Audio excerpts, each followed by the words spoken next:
My parents always told me live simply and never let anyone know your true net worth.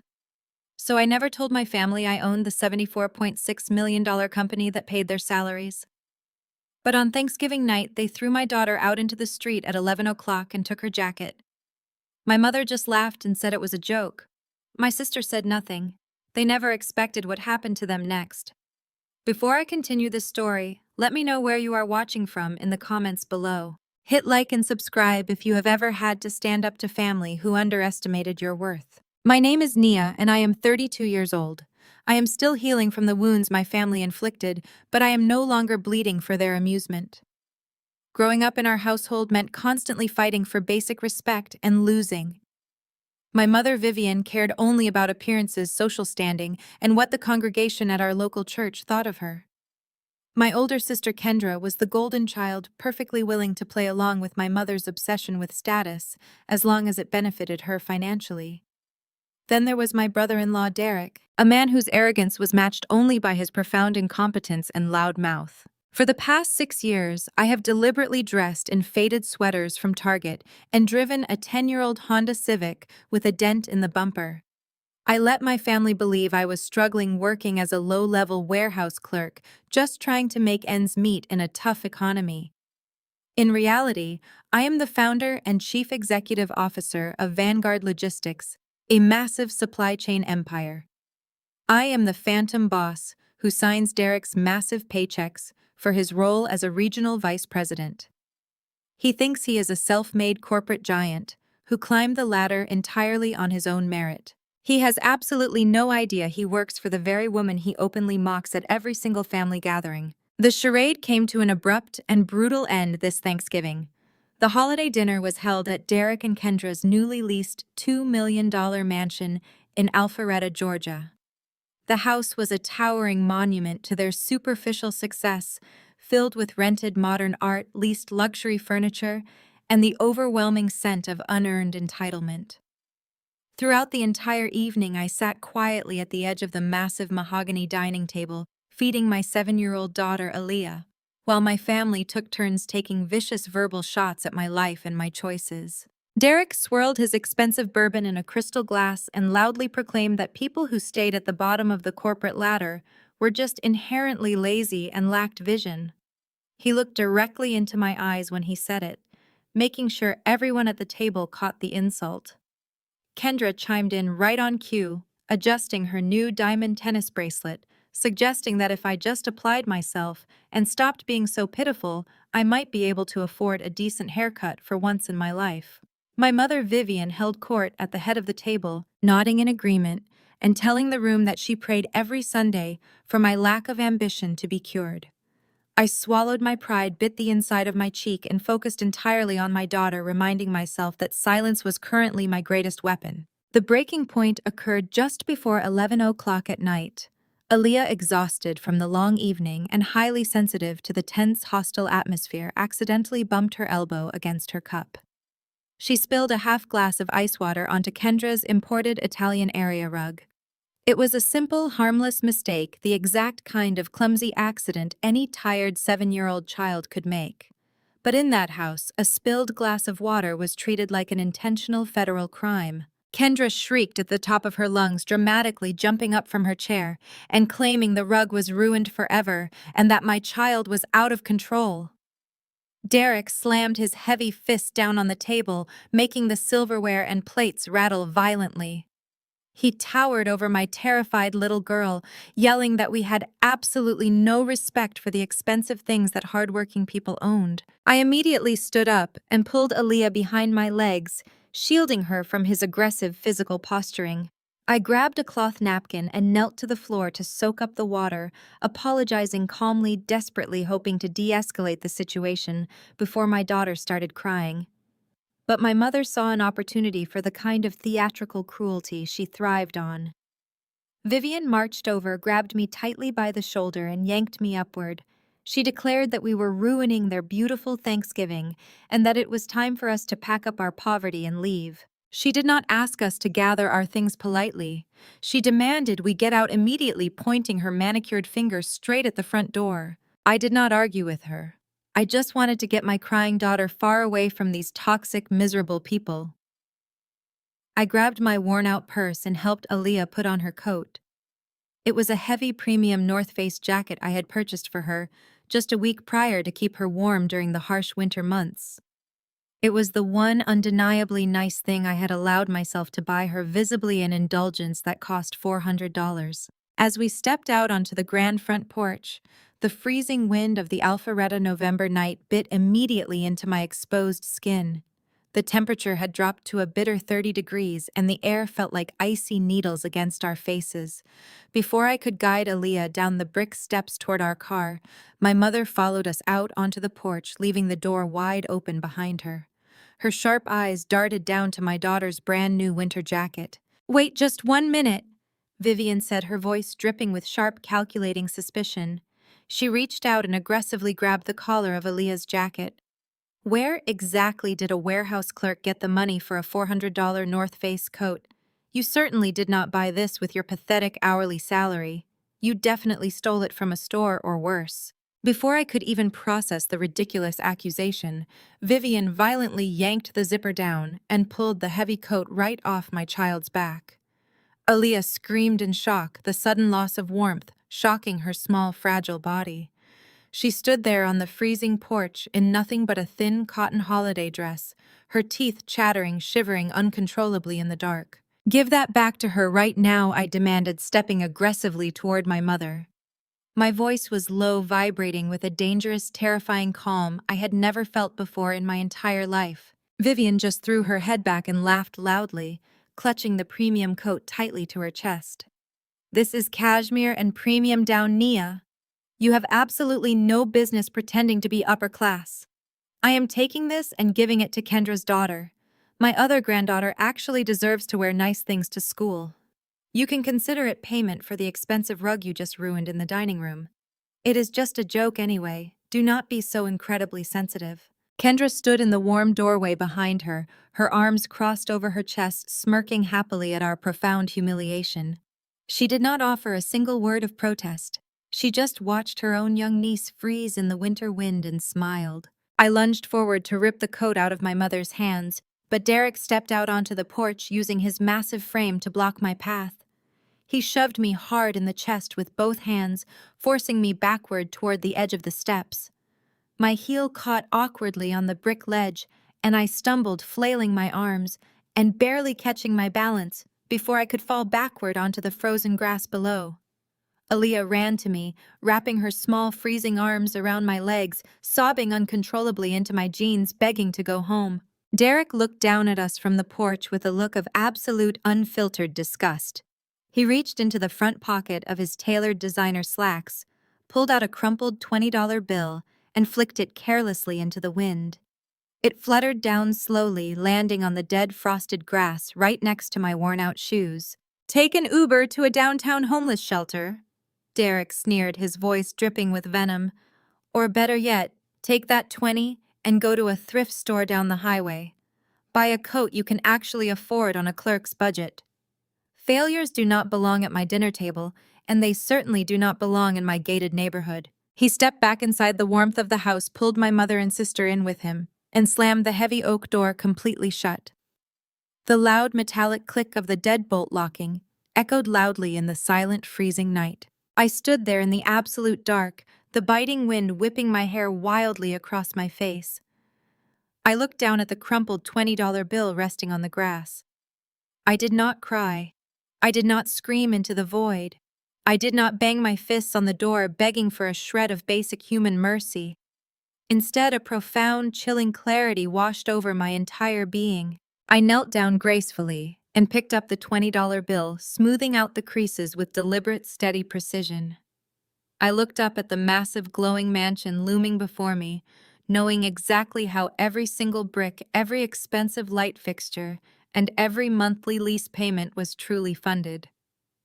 I pulled Aaliyah tightly into my arms, wrapping my own thin cardigan around her trembling shoulders, and carried her quickly to my beat-up Honda parked down at the end of the long driveway. Once we were safely inside the car, I turned the engine on and cranked the heat up to maximum rubbing. Aaliyah's cold hands vigorously until the color finally started to return to her fingertips.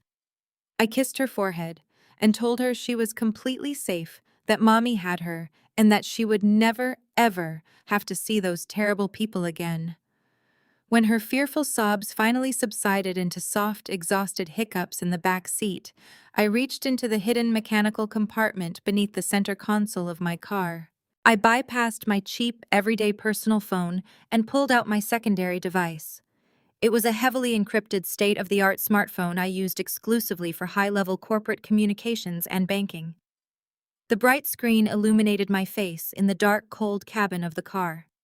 I opened my secure administrative messaging application and selected the direct contact for Marcus, the Chief Operating Officer of Vanguard Logistics. As I began to type, I remembered my late father, Elias.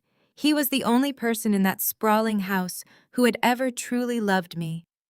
He was a brilliant, hard-working man who was ultimately destroyed by the relentless stress of trying to satisfy my mother's endless greed and social climbing. On his deathbed, looking pale and exhausted, he had held my hand tightly and whispered his final, most important warning to me. He told me to keep my wealth incredibly quiet, because money always attracts vultures, especially the ones sharing your own blood. He warned me that a person's true character is only fully revealed when they firmly believe you have absolutely nothing to offer them.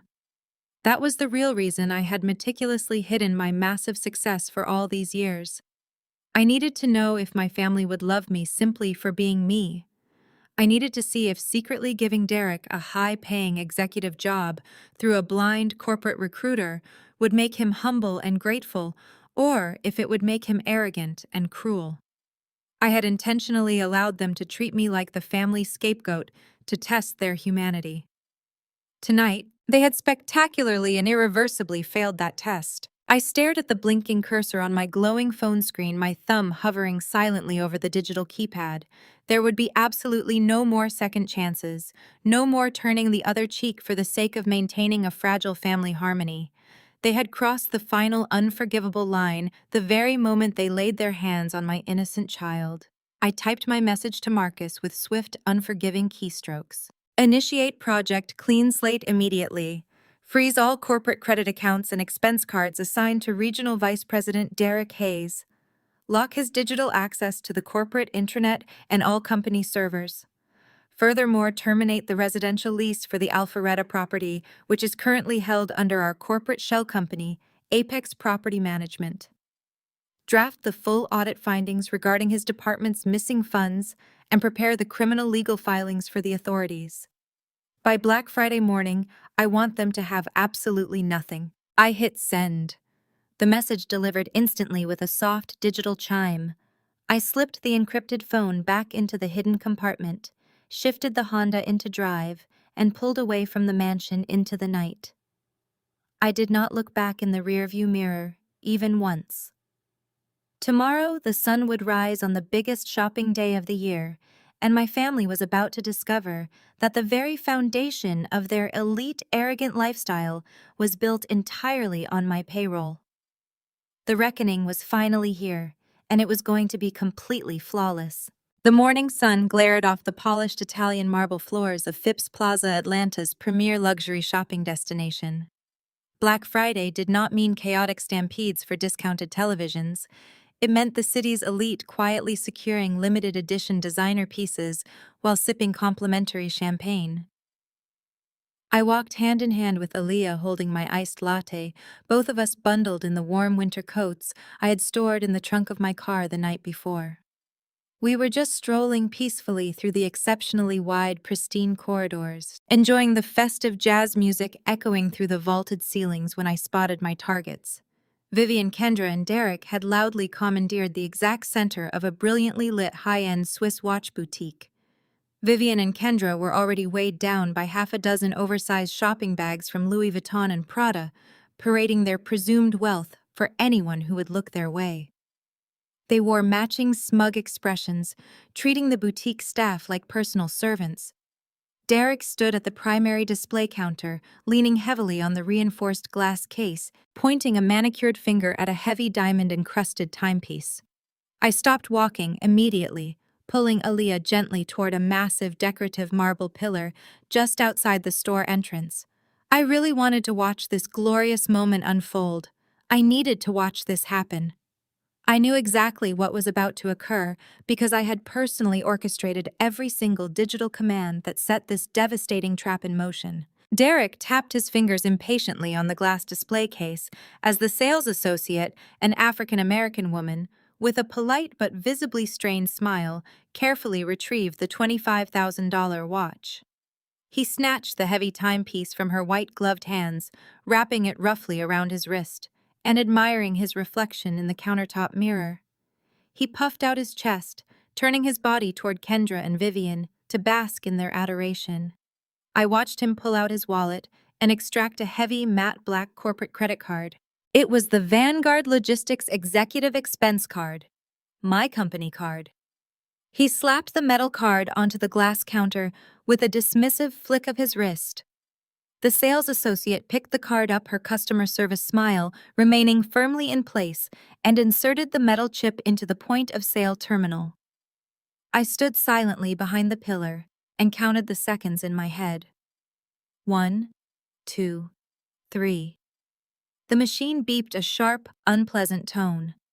The associate frowned, slightly removed the card from the slot, wiped the chip discreetly on her sleeve, and inserted it into the machine a second time. The same sharp rejecting beep echoed through the quiet, luxurious boutique. Derek scoffed loudly. He told the woman to run the card again and ordered her to stop playing games with his highly valuable time. The associate sighed quietly and turned the terminal toward him, her voice dropping to a discreet, professional whisper. She informed him that the card was not just declining due to a limit issue, but the banking system was actively displaying a hard stop error code. Derek snatched the payment terminal directly from her hands, his eyes widening dramatically as he read the bright red digital text flashing across the small screen. Account seized for fraud investigation. The color drained from Derek's face before returning as a violent, angry red flush. He slammed the expensive payment terminal back onto the glass counter with such brute force that the other wealthy patrons in the store stepped back in alarm. He started screaming at the associate, his voice echoing out into the pristine mall corridor. He demanded to know if she had any idea who he was boasting loudly about being a powerful regional vice president, who made enough money to buy and sell her entire retail life. He accused her of running the card incorrectly, of trying to embarrass a successful black man because she was jealous of his elite status. Vivian stepped up right beside him, her heavy designer purse swinging aggressively on her arm, adding her own venom to the escalating fire. She yelled that they were premier top-tier clients and demanded that the store manager come out and fire the girl for blatant insubordination and disrespect.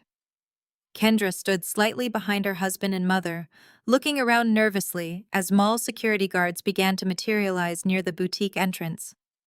The sheer entitlement radiating from them was sickening. They were standing there dripping in stolen wealth that I secretly generated, berating a hard-working woman who was simply trying to do her job. It was the exact same crushing arrogance they had directed at me my entire life, weaponizing their perceived superiority to break down anyone they deemed beneath them. I decided they had gathered an adequate audience for the next phase of their downfall. I stepped out from behind the marble pillar and walked directly past the boutique entrance, holding Aaliyah's hand and taking a deliberate sip of my iced coffee. Kendra spotted me instantly. Her nervous, panicked expression vanished, replaced by her signature condescending sneer. She marched straight to the doorway of the boutique, pointing a manicured nail at my simple denim jeans and basic Target sweater. "Did you come here to dig through the mall trash cans?" Nia Kendra yelled, her voice sharp and echoing. She laughed a mocking sound, telling the gathering crowd of onlookers that I was her broke sister, who could not even afford a Thanksgiving dinner for my own child. I did not flinch. I did not drop my gaze. I just looked directly at her and smiled a calm, devastating smile. Looking at her smug face, my mind instantly flashed back 10 years. I remembered sitting on the edge of my dormitory bed at Spelman College, holding a letter from the bursar's office, stating my tuition was past due. My late father had left a $50,000 education fund specifically designated for my college degree. Vivian had forged my signature on the withdrawal documents, drained the entire financial account, and handed every single cent to Kendra to pay for her extravagant destination wedding to Derek. When I confronted them about the theft, begging for an explanation as to why my future was stolen, Vivian had simply rolled her eyes with zero remorse. She told me Kendra was marrying a rising executive and needed to secure her high society future, while my degree was a waste of time. She told me to figure it out. And I did. I figured out how to build a $74.6 million logistics empire from the ground up, operating entirely in the shadows, while they spent a decade burning through money they never actually earned. Before Kendra could launch another vicious insult at me, Derek's personal cell phone began ringing violently in his tailored pocket. He scrambled frantically to answer it, still glaring fiercely at the store security guards who were now firmly asking him to step away from the jewelry counter. I watched his aggressive posture shift the very moment he heard the voice on the other end of the line. It was the head of human resources at Vanguard Logistics, operating precisely on the unforgiving timeline I had established the night before. Even from 20 feet away, I could hear the icy, uncompromising tone of the corporate director bleeding clearly through the phone's speaker. Derek, your corporate accounts have been permanently frozen due to massive, undeniable embezzlement, the voice stated with clinical precision. You are ordered to report to the main headquarters immediately. The founder is flying in today to personally handle your termination and the subsequent legal filings. Derek dropped the phone as if it had burned his hand. The device hit the solid marble floor with a sharp, echoing crack, the glass screen shattering instantly into a spiderweb of broken pieces. His arrogant, puffed-up chest deflated completely, and a sickening, ghostly pallor washed over his entire face, making him look physically ill. He looked at Kendra, completely ignoring my presence, now his eyes wide with absolute primal terror. He could not speak. He could not yell. He could not boast about his regional vice president title. The massive house of cards he had built on a foundation of theft, deceit, and my silent, observing patience was finally coming down around him. The mall security guards moved much closer, strictly instructing the three of them to gather their belongings and exit the boutique immediately. Vivian clutched her shopping bags, her face twisting in confusion as she looked at Derek's trembling hands. Kendra urgently demanded to know exactly who was on the other end of the phone, but Derek just stared blankly at the shattered glass screens scattered on the floor. I took another slow sip of my iced coffee, squeezed Aaliyah's small, warm hand gently, and continued walking steadily down the bright, luxurious marble mall corridor, leaving my toxic family behind.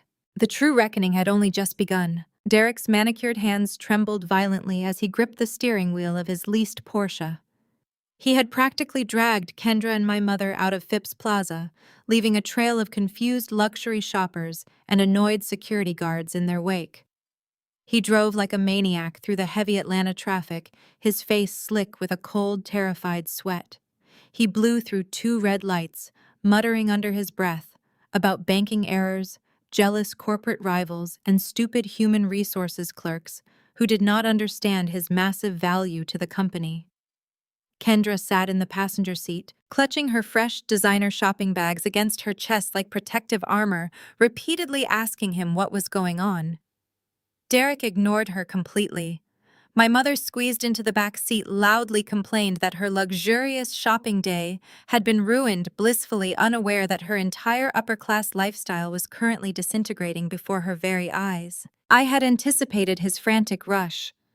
After dropping Aaliyah off at my trusted best friend's house in a quiet, secure neighborhood, I had my personal driver take me directly to the Vanguard Logistics headquarters. I wanted to be completely settled and waiting before the chaos arrived. The Vanguard building was a towering architectural masterpiece of dark glass and polished steel, dominating the downtown Atlanta skyline. It was a physical manifestation of the empire I had built from absolutely nothing. The ground floor executive lobby was a vast, echoing cavern of imported white marble brushed platinum fixtures, and silent, hyper-efficient professionalism. It was a place designed to intimidate. It was a space built for serious people making serious decisions, and my family was about to shatter that quiet atmosphere with their signature brand of chaotic entitlement. I took my seat in the center of the executive waiting area, sinking into a plush, custom-made Italian leather sofa. The receptionist at the massive front desk, a brilliant young woman I had personally hired, gave me a subtle knowing nod. I picked up a glossy business magazine from the glass coffee table, crossed my legs, and waited. 10 minutes later, the heavy revolving glass doors at the front entrance spun wildly. Derek marched into the pristine lobby, his expensive suit jacket flapping open, his chest heaving as he tried to project an aura of absolute authority. He was desperately trying to mask the primal panic radiating from every pore of his body. Kendra and Vivian flanked him tightly, their high heels clicking sharply and loudly against the marble floors, entirely out of rhythm with the quiet hum of the corporate environment. They strutted into the building like they owned the very air inside it, completely oblivious to the fact that they were marching directly into a slaughterhouse. Derek stormed straight toward the front desk, slamming his palm down on the polished stone surface. He demanded to be led up to the executive suites, immediately shouting that there had been a massive, catastrophic mistake with his corporate accounts. He yelled that he was a highly respected regional vice president and that he demanded to speak directly to the mysterious founder of the company. Right this second, to get the incompetent human resources director fired. The receptionist simply looked at him with an expression of polite, unbothered blankness. She calmly informed him that he would need to wait in the seating area until the executive team was ready to receive him. Derek spun around furiously, ready to pace the length of the massive lobby when his eyes finally locked onto me. I was sitting comfortably on the leather sofa, slowly turning a page in my magazine, looking completely at ease in the highly restrictive corporate environment. I did not look up immediately. I let him stare. I let the sheer confusion short-circuit his panicked brain. Kendra saw me next, and her jaw dropped open in absolute outrage. She nudged my mother aggressively, pointing her manicured finger in my direction. Vivian let out a loud theatrical gasp of sheer indignation that echoed clearly across the cavernous room. Derek marched across the lobby floor, closing the distance between us with heavy, aggressive steps. His face twisted into a mask of cruel, mocking disbelief. He was a man drowning in his own professional disaster, and he immediately saw me as a convenient, familiar punching bag to vent his escalating terror. "What in the world are you doing here, Nia?" Derek spat, his voice loud and echoing off the vaulted ceiling.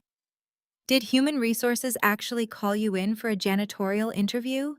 Or did you just follow us here to beg for a handout because you finally realized you cannot afford to feed your kid?" Kendra stepped up right beside him, shifting her heavy designer bags to one arm so she could place a hand aggressively on her hip. "I cannot believe you stalked us to Derek's workplace," Kendra sneered, looking down her nose at my simple clothing. "This is a highly secure, elite corporate building, not a public bus station. You are going to get arrested just for sitting on that furniture." I simply smiled, keeping my eyes fixed calmly on my magazine. I remembered a Thanksgiving dinner 5 years ago, shortly after I had secretly manipulated the corporate hiring system to grant Derek his high-paying regional position. He had brought home a handful of cheap plastic company-branded pens from a promotional event and tossed them carelessly onto my lap while I was sitting on the couch. He had laughed in my face, telling me to keep them because that plastic pen was the closest a low-level failure like me would ever get to working for a real multi-million-dollar corporation. I had kept that pen. I used it to sign the very documents that initiated the brutal financial audit currently destroying his life. When I did not respond to his taunts, Derek's artificial confidence began to crack, replaced by a surge of desperate, irrational anger. He needed to feel powerful, and my utter silence was stripping that power away from him. "I am talking to you, you pathetic loser!" Derek yelled, his voice cracking slightly with strain. He turned wildly toward the front desk, waving his arms in the air. "Security! I need security over here right now. Remove this woman from the premises immediately. She is trespassing and harassing a senior executive." He turned back to me, his chest puffed out, taking a highly aggressive, threatening step directly into my personal space. He reached his large hand out, fully intending to physically grab my shoulder and drag me up from the sofa to save face in front of his wife and mother-in-law. He never even made contact. Before his fingers could graze the fabric of my sweater, two massive, broad-shouldered corporate security guards materialized seemingly out of nowhere. They wore immaculate dark suits with discreet earpieces moving with terrifying silent speed. They did not grab me. They did not ask me to leave. Instead, they stepped smoothly and solidly directly in front of me, forming an impenetrable human wall of muscle and dark fabric between my body and Derek. The lead guard, a towering man with cold, unblinking eyes, planted his large hand squarely in the center of Derek's chest and shoved him backward with brutal, effortless force. Derek stumbled backward, his expensive leather shoes sliding awkwardly against the polished marble floor, his arms windmilling as he barely managed to keep himself from falling flat on his back. "Do not take another step forward, sir," the security guard commanded. His voice was not loud, but it carried a deep, lethal authority that froze the air in the room. Derek stood there panting heavily, his eyes darting frantically between the imposing security guards and my completely relaxed posture on the sofa. His brain simply could not process the visual information he was receiving. The security team of his own company had just physically assaulted a regional vice president to protect a woman he believed was a penniless warehouse clerk. My mother, Vivian, entirely unable to handle any disruption to the social hierarchy she worshipped, completely lost her mind. She threw her designer purse onto a nearby chair and marched forward, pointing her finger aggressively at the security guards. "How dare you put your hands on my son-in-law?" Vivian shrieked, her shrill voice shattering the quiet professionalism of the entire lobby. "Do you have any idea who he is? He is a vice president. He practically runs this entire building. I am going to have you both fired, and then I am calling the Atlanta police to have this miserable girl arrested for trespassing." Vivian turned her furious, manic gaze toward me, her face twisting into a mask of pure hatred. "You always do this, Nia. You always try to embarrass us. You are a jealous, bitter, toxic little girl. Get out of this building right now before you ruin Derek's flawless career. You are a disease." Kendra joined the chorus, her voice shaking with righteous indignation. She pulled out her brand new smartphone, holding it up like a weapon. "I am recording this," Kendra threatened loudly. "I am recording all of this. You are attacking a highly respected Black executive in his own place of business. Our lawyers are going to sue this company, and they are going to throw you in jail, Nia." I slowly closed my magazine, placing it neatly onto the glass coffee table. I stood up, smoothing the front of my sweater completely, ignoring the frantic, pathetic screaming of the two women who shared my blood. I looked directly at Derek. His chest was heaving, his face was pale and slick with sweat, and his eyes were wide with a growing, inescapable realization that something was terribly, terribly wrong. He was finally starting to understand that the ground beneath his feet had completely vanished. The massive frosted glass double doors leading to the inner executive suites suddenly slid open with a soft electronic hum. The heavy sound of polished leather shoes stepping onto the marble floor drew everyone's immediate attention. Marcus, the chief legal officer of Vanguard Logistics, stepped out into the lobby. He was a sharply dressed, highly intimidating man known for his ruthless efficiency. He was carrying a remarkably thick, bright red manila folder tucked firmly under his arm. He was flanked closely by three serious-looking forensic auditors wearing dark conservative suits. Derek let out a loud, desperate gasp of relief. He practically threw himself toward the legal officer, waving his hands frantically, completely misreading the situation. "Marcus, thank God you are here," Derek stammered, his voice breathless and pleading. "There has been a massive mistake with my accounts, and this crazy woman has broken into the building to harass my family. Tell security to throw her out so we can fix this banking error." Marcus did not slow his pace. He did not blink. He completely and utterly ignored Derek's existence, walking right past him, as if the regional vice president was nothing more than a minor smudge on the immaculate marble floor. Marcus walked directly to where I was standing behind the wall of security guards. The guards immediately parted, stepping respectfully to the side. The chief legal officer stopped exactly 3 feet in front of me, stood at strict attention, and offered a deep, highly respectful bow of his head. Madame C.E.O. Marcus said, his deep voice carrying clearly across the dead-silent lobby, cutting through the heavy air like a razor blade. The comprehensive financial audit on Derek Hayes's regional department is now fully complete. We found exactly $1.2 million in stolen, systematically embezzled funds. Your boardroom is fully prepared and the authorities have been notified. We are ready to begin the execution whenever you are. I did not say a single word. I simply nodded at Marcus, my posture straightening the subservient warehouse clerk persona, dissolving directly into the polished marble floor. I walked right past Derek, Kendra, and my mother. I could feel the heat radiating from their panicked bodies as I brushed past them. They were entirely paralyzed, their feet glued to the floor, their mouths hanging open in a grotesque display of absolute shock. I pushed open the heavy glass doors to the inner executive suite and walked down the wide corridor. The walls were lined with framed awards, global logistics maps, and articles featuring my company, though my face was never shown. Stealth wealth had been my greatest shield, and today it was my greatest weapon. Marcus gestured for the security guards to guide my deeply confused family to follow me. They stumbled forward like sleepwalkers. Kendra dragged her heavy designer shopping bags along the floor, the glossy paper scraping loudly against the stone. We entered the main executive boardroom. The room was magnificent. A massive, polished mahogany table dominated the space, surrounded by 30 plush leather chairs. Floor-to-ceiling windows offered a commanding panoramic view of the entire Atlanta skyline. I walked directly to the head of the table. I pulled out the heavy leather chair and sat down. Resting perfectly centered on the dark wood directly in front of me was a solid brass nameplate. It caught the morning light reflecting off the skyscrapers outside. It read, Nia Hayes, Founder and Chief Executive Officer. Derek stumbled into the room a few seconds later, followed closely by Kendra and Vivian. He stopped dead in his tracks the moment his eyes landed on that brass nameplate. The silence in the massive boardroom was so heavy it felt suffocating. Marcus stood at my right side, his hands folded neatly behind his back.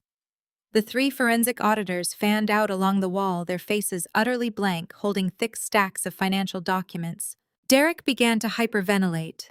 His chest heaved erratically and he clawed at the knot of his expensive silk tie as if it were choking him. He let out a loud, frantic laugh, a sound completely devoid of actual humor. "This is a prank!" Derek shouted, pacing wildly at the opposite end of the table. "This is some kind of sick, elaborate prank set up by human resources to test my loyalty. You hired my broke sister-in-law to sit in that chair to try and get a reaction out of me. Where is the real CEO? Bring him out here right now." Kendra dropped her shopping bags.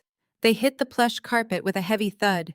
She marched up to the table, slamming her manicured hands down on the mahogany surface. "Nia, get out of that chair immediately!" Kendra demanded, her voice shrill and trembling with rising panic. "You are going to get Derek fired. You are trespassing in a restricted corporate space.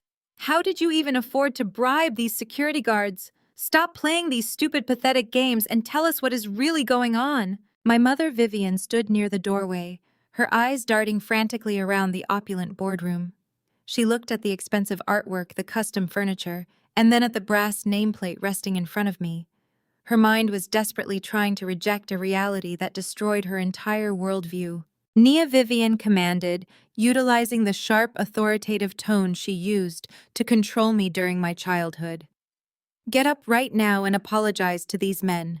We will pay for whatever damage you have caused, but you are leaving this building with me today." I leaned back in my ergonomic leather chair and steepled my fingers together.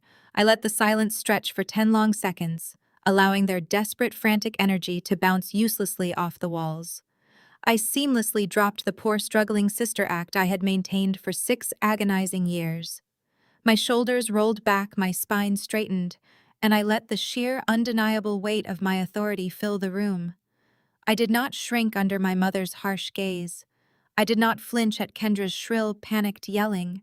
I looked at Derek with the cold, calculating precision of an apex predator evaluating completely cornered, defenseless prey. "Marcus, I said, my voice projecting clear and steady across the length of the boardroom.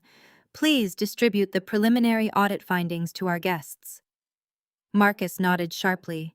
He signaled the lead forensic auditor, who stepped forward and dropped 3 massive heavy binders onto the mahogany table. The loud, resounding smack of the heavy paper hitting the dense wood sounded like a gunshot. Derek physically jumped backward, his expensive leather shoes squeaking against the plush carpet. Let us stop pretending, Derek, I said, maintaining absolute eye contact with him. There is no mysterious man running this company. There is no faceless board of directors hiding behind a curtain. I built Vanguard Logistics from a single leased delivery truck into a global supply chain empire valued at nearly $75 million. I am the phantom boss you have been trying to impress for half a decade. I signed the checks that paid for your lavish, completely unearned lifestyle. I quietly instructed the hiring committee to recruit you 5 years ago because my father asked me to keep an eye on the family before he died. He wanted me to make sure you were all taken care of. I gave you the ultimate illusion of success to see exactly what kind of man you truly were when you thought you had power. Derek stared at me, his mouth opening and closing silently like a suffocating fish. His arrogant, chest-puffing swagger had completely evaporated. The expensive watch on his wrist, the tailored suit, the designer shoes, they all suddenly looked like a cheap Halloween costume. You proved yourself to be a monster. I continued tapping the top of the heavy audit binder resting directly in front of me. But worse than being a cruel, soulless monster, Derek, you proved yourself to be incredibly, historically stupid. Did you honestly believe a corporation of this magnitude would not notice a massive financial discrepancy in a regional operating budget? Did you think my financial analysts were just going to ignore missing capital because you falsified a few expense reports? Kendra lunged forward and snatched one of the thick binders off the table, flipping through the pages frantically. Her long, artificial nails clicked wildly against the paper. What is this? She demanded, her voice shaking violently as she stared at columns of highlighted numbers she barely understood. What are these spreadsheets? What does this mean? Those spreadsheets represent the exact amount of money your husband has systematically stolen from this company over the past 2 years. I stated calmly, letting the words hang heavily in the air. The final number is $1.2 million. You used company funds to purchase Kendra's customized Mercedes G-Wagon. You used our corporate accounts to pay for Vivian's exclusive top-tier country club membership. You even used my company's money to buy that $400 winter jacket you literally ripped off my 7-year-old daughter's back last night. Every single designer bag you are holding in your hands right now was purchased with stolen money. Kendra dropped the binder as if the pages were lined with fire. It hit the table, scattering a few loose pages. She turned to look at Derek, her eyes wide with absolute terror.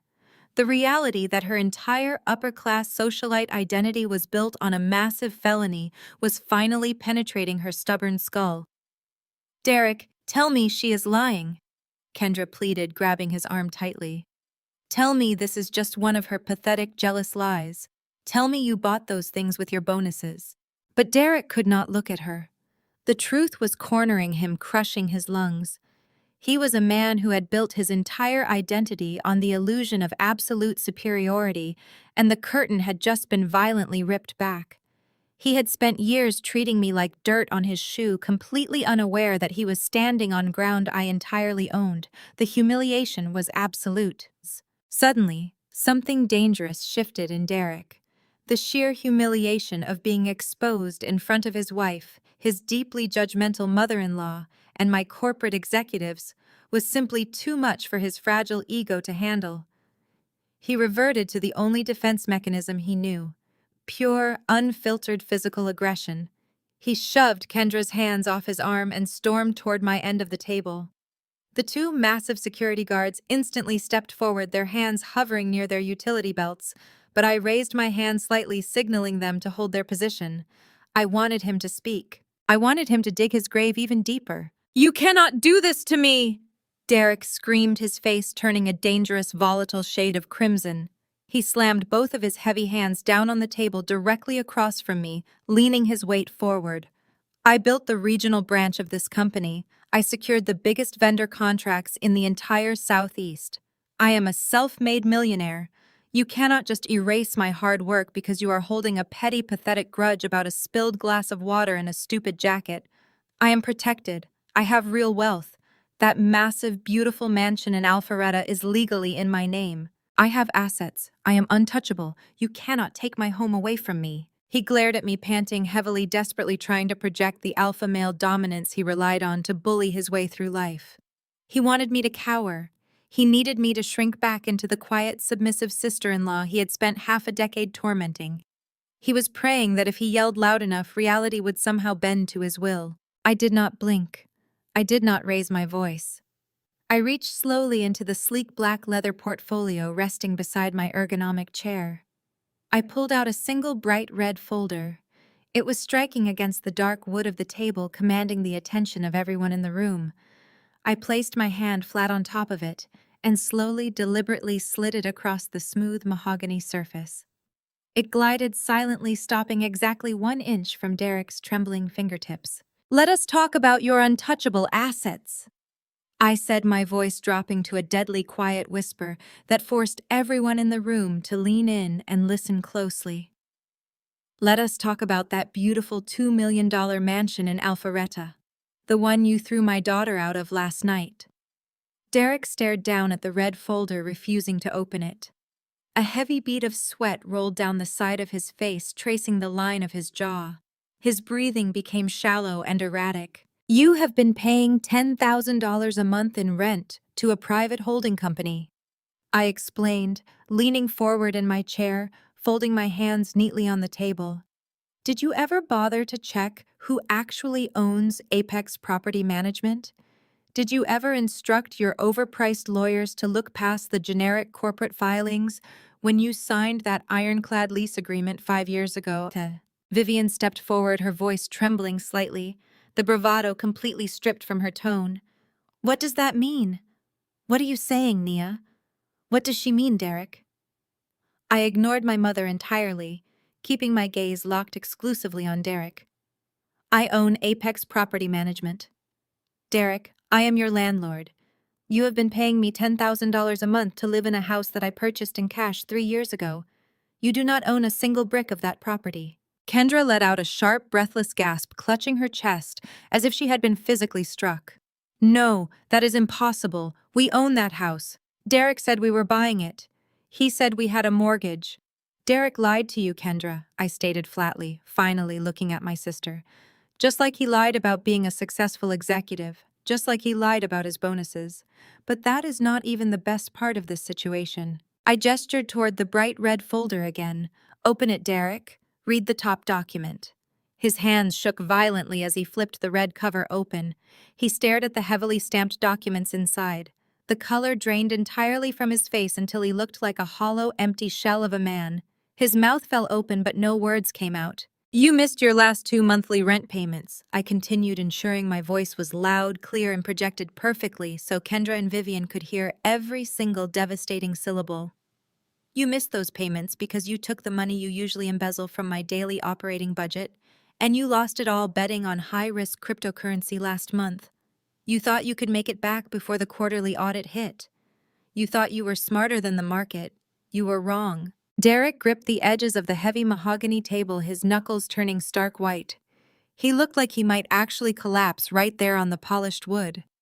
The realization that I had orchestrated his entire financial existence was breaking his mind.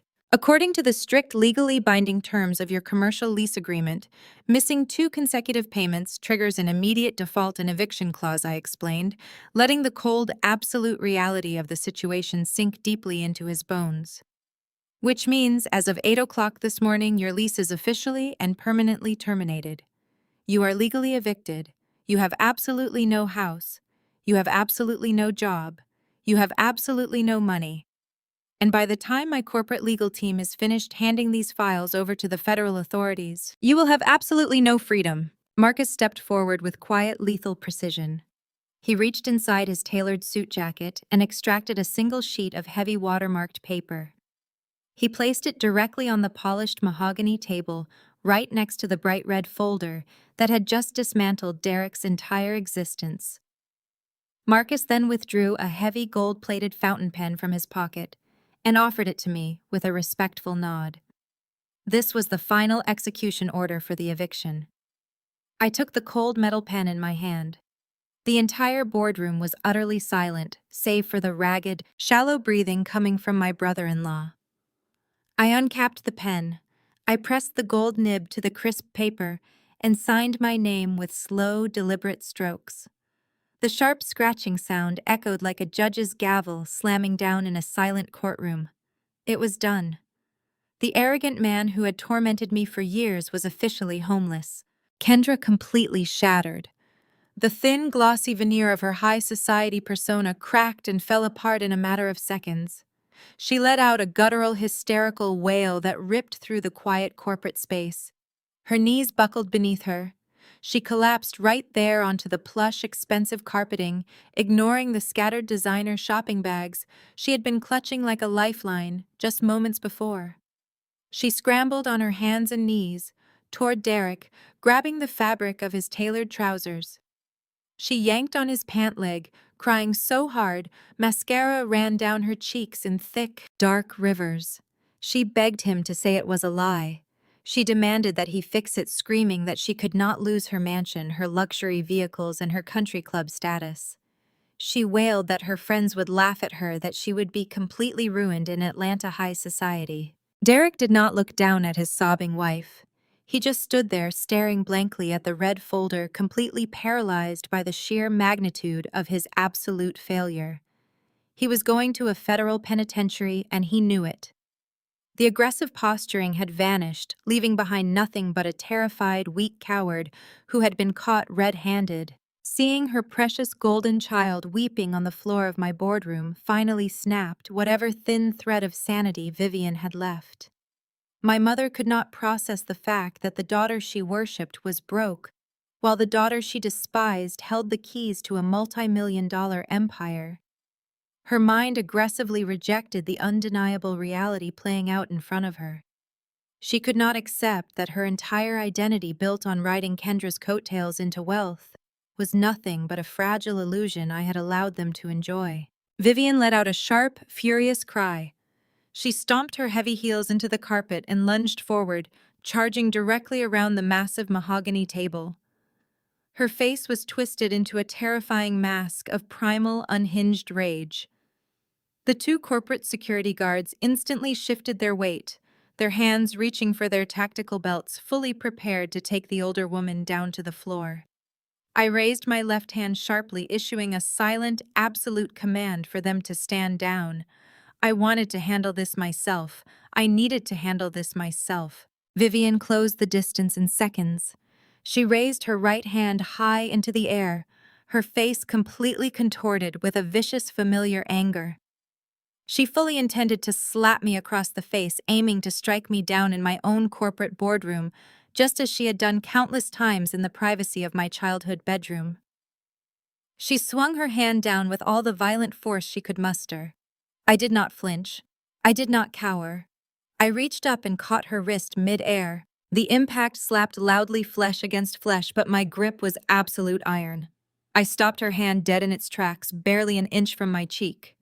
Vivian gasped in shock, her eyes widening as she felt the sheer, undeniable physical strength in my grip. She tried to yank her arm away, but I held on tightly, my fingers digging firmly into her fragile wrist. I stared directly into her panicked, furious eyes. "You lay a hand on me and I will have you arrested for assault before you can even take another breath," I said. My voice was deadly quiet, carrying a cold, uncompromising authority that paralyzed her. "The days of you hitting me to make Kendra feel better are completely over. You will never put your hands on me again. Do you understand me?" I released her wrist with a sharp, dismissive shove. Vivian stumbled backward, clutching her arm to her chest as if she had been burned. She looked at me as if she were staring at a complete stranger, a terrifying entity she no longer had the power to control or manipulate. The realization that I was utterly immune to her physical and emotional abuse finally breached her stubborn mind. But Vivian was a master of toxic survival. When physical violence failed, she immediately pivoted to her ultimate weapon: social destruction. She straightened her posture desperately, smoothing out the wrinkles in her expensive blouse, trying to reclaim the arrogant, self-righteous aura she had carried into the building. Her chest puffed out and she tilted her chin upward, looking down at me with absolute, unfiltered venom. "You think this money makes you powerful?" Vivian sneered, her voice shaking with wholly hypocritical rage. "You think sitting in that fancy chair makes you better than your own blood? You are nothing but a vindictive, hateful little girl who got lucky. But I have real power in this city. I am the head of the women's ministry at Greater Zion Megachurch. I have the ear of thousands of faithful, influential people." She took a step closer, pointing her finger at my face, her voice rising to a frantic, threatening pitch. "I will go to the pulpit this very Sunday. I will take the microphone, and I will tell the entire congregation exactly what you are. I will tell them you are a thief who stole from your own family. I will tell them you are a pathological liar. I will stand before God and the community and declare you an unfit, terrible mother who abandons her own blood. I will destroy your reputation in Atlanta so thoroughly you will never be able to show your face in public again. I will make sure every major business leader in the city knows you are a toxic family-destroying serpent." She stood there breathing heavily, waiting for the threat to land. She expected me to panic. She expected me to beg for her silence. In her twisted mind, the social standing of the megachurch was the highest authority in the world, a weapon that could crush anyone who dared to defy her. She thought she held the ultimate trump card. I did not flinch. I did not break eye contact. I slowly leaned back into my $5,000 ergonomic leather chair. I let a slow, terrifyingly calm smile spread across my face. I watched the triumphant gleam in my mother's eyes waver and falter as she realized her greatest threat had absolutely no effect on me. "Please do, Mother," I replied. My voice completely relaxed, dripping with a smooth, effortless confidence. I reached over to the polished table and picked up my personal cell phone, unlocking the screen with a casual swipe. "In fact, let me call Pastor Thomas right now to reserve the absolute front row for you this Sunday. I want to make sure you have the best possible view when you give your little speech." I paused, letting my smile widen just a fraction, watching the blood slowly drain from her face. Vivian's confidence fractured. She knew me well enough to recognize that I never made a move without holding a royal flush. "Because before you march up to that sacred pulpit to tell thousands of people how terrible I am," I continued, my tone dropping to a sharp, clinical precision, "I think there is a highly sensitive, highly confidential secret about the church's brand new $30 million community center you desperately need to learn. A secret that will ensure Pastor Thomas physically escorts you off the property the moment you step foot through those stained glass doors." Sunday morning arrived with the bright, blinding clarity of a coming storm. Greater Zion Megachurch was not just a place of worship in Atlanta. It was a sprawling, opulent coliseum of social currency. The massive sanctuary held 3,000 affluent, perfectly dressed congregants, all sitting beneath state-of-the-art theatrical lighting and colossal high-definition broadcasting screens. For my mother, Vivian, this building was her absolute kingdom. As the head of the women's ministry, she wielded her position like a royal scepter, using her influence to dictate social hierarchies, arrange lucrative introductions for Derek, and quietly ostracize anyone who did not fit her pristine upper-class aesthetic. For 2 decades, she had carefully curated the narrative of her life within these walls, presenting Kendra and Derek as the ultimate success story, while painting me as the tragic, wayward daughter who simply could not get her life together. The atmosphere in the sanctuary was electric. The massive choir had just finished a rousing, spectacular opening performance that left the congregation on their feet, clapping and shouting praises. The energy in the room was at a fever pitch, vibrating with the collective emotion of 3,000 people. It was exactly the kind of highly charged, emotionally vulnerable environment Vivian thrived in. She had spent the entire weekend losing her absolute mind over Derek's eviction and unceremonious termination. Now, she was preparing to weaponize her religion to salvage her shattered ego and enact her revenge. I watched from the shadows of the expansive church lobby as Vivian strutted toward the pulpit for testimony time. She was dressed in her absolute finest. She wore a tailored lavender silk suit with a matching wide-brimmed hat adorned with intricate pearl details. She carried herself with the practiced slow grace of a grieving queen. She had perfected her tragic long-suffering mother expression, tilting her chin down slightly to convey a sense of deep spiritual burden. I knew exactly what she was about to do. She was going to grip that gold-plated microphone, let a single, perfect tear roll down her cheek, and spin a devastating tale of a prodigal daughter corrupted by mysterious wealth. She was going to tell the entire congregation that I had ruthlessly attacked her innocent son-in-law out of bitter jealousy. She wanted their prayers, she wanted their sympathy, and most importantly, she wanted an army of church gossips to entirely destroy my reputation across the city. Vivian reached the center of the massive stage. The theatrical spotlights shifted, illuminating her lavender suit against the dark wood of the altar. She reached out her manicured fingers, closing around the microphone stand. She took a deep, dramatic breath, closing her eyes as if gathering the strength to speak her painful truth. Before she could utter a single venomous syllable, Pastor Thomas stepped out from the shadows of the choir loft. Pastor Thomas was a highly charismatic, towering figure with a booming baritone voice that commanded absolute, unquestioning respect from his followers. He was a man who understood the delicate balance of spiritual guidance and massive financial logistics. He stepped smoothly across the stage, offering Vivian a gentle, deeply pastoral smile as he placed his large hand firmly over hers, silently preventing her from lifting the microphone to her mouth. "Sister Vivian," Pastor Thomas said, his rich voice echoing through the colossal sound system, instantly capturing the attention of every single person in the sanctuary. "Before you share your testimony with us this morning, we have a momentous historic occasion to celebrate." Vivian blinked, her tragic expression faltering for a fraction of a second. She clearly did not appreciate being interrupted during her carefully planned performance, but she immediately masked her annoyance with a bright, compliant smile.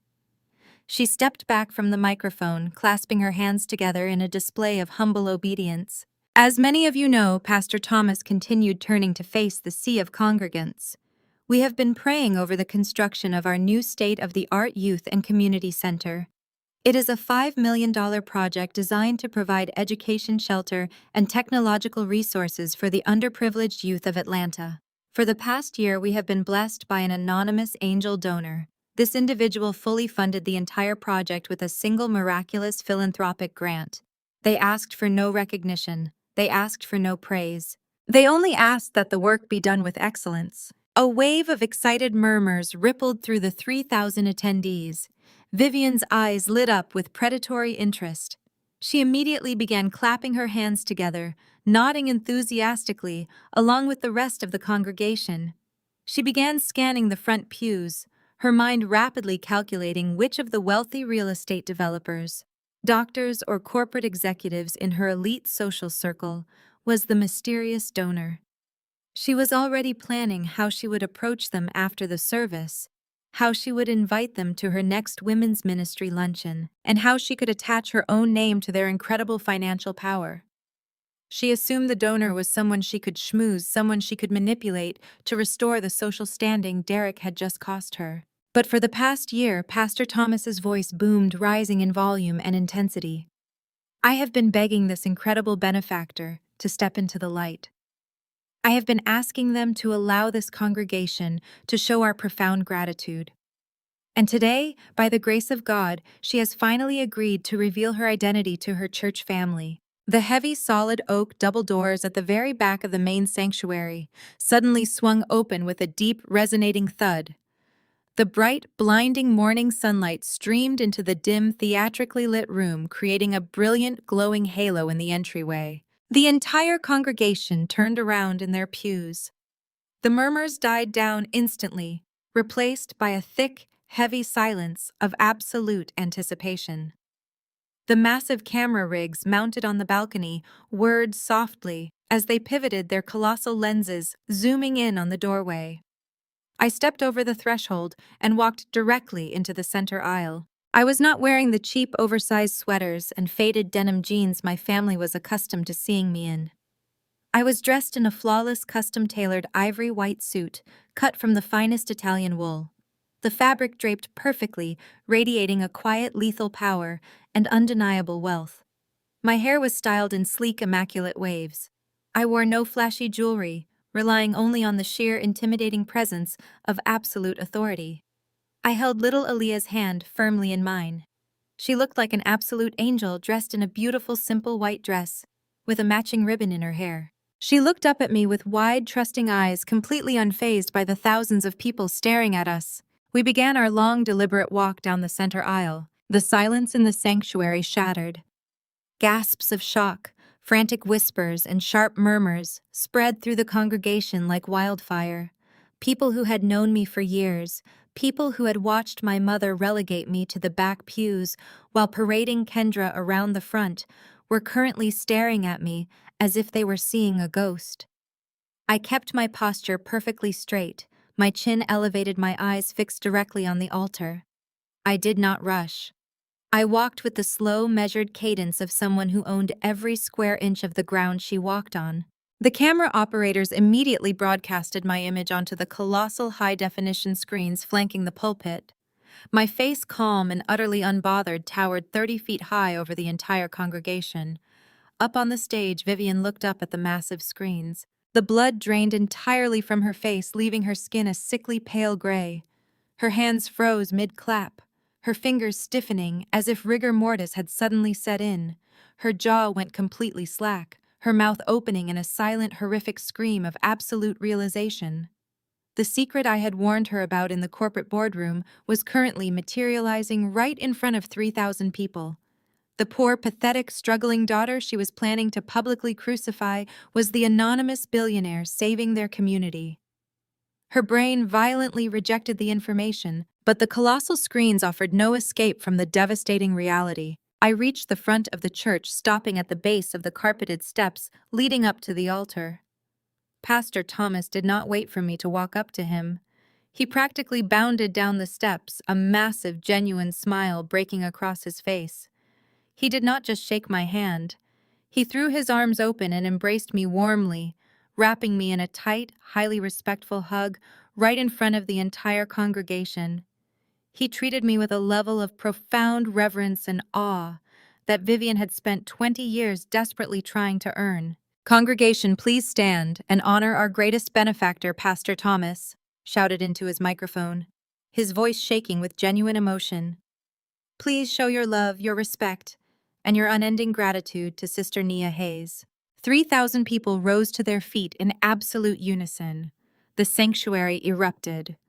It was not polite golf clap applause. It was a thunderous, deafening roar of sheer appreciation.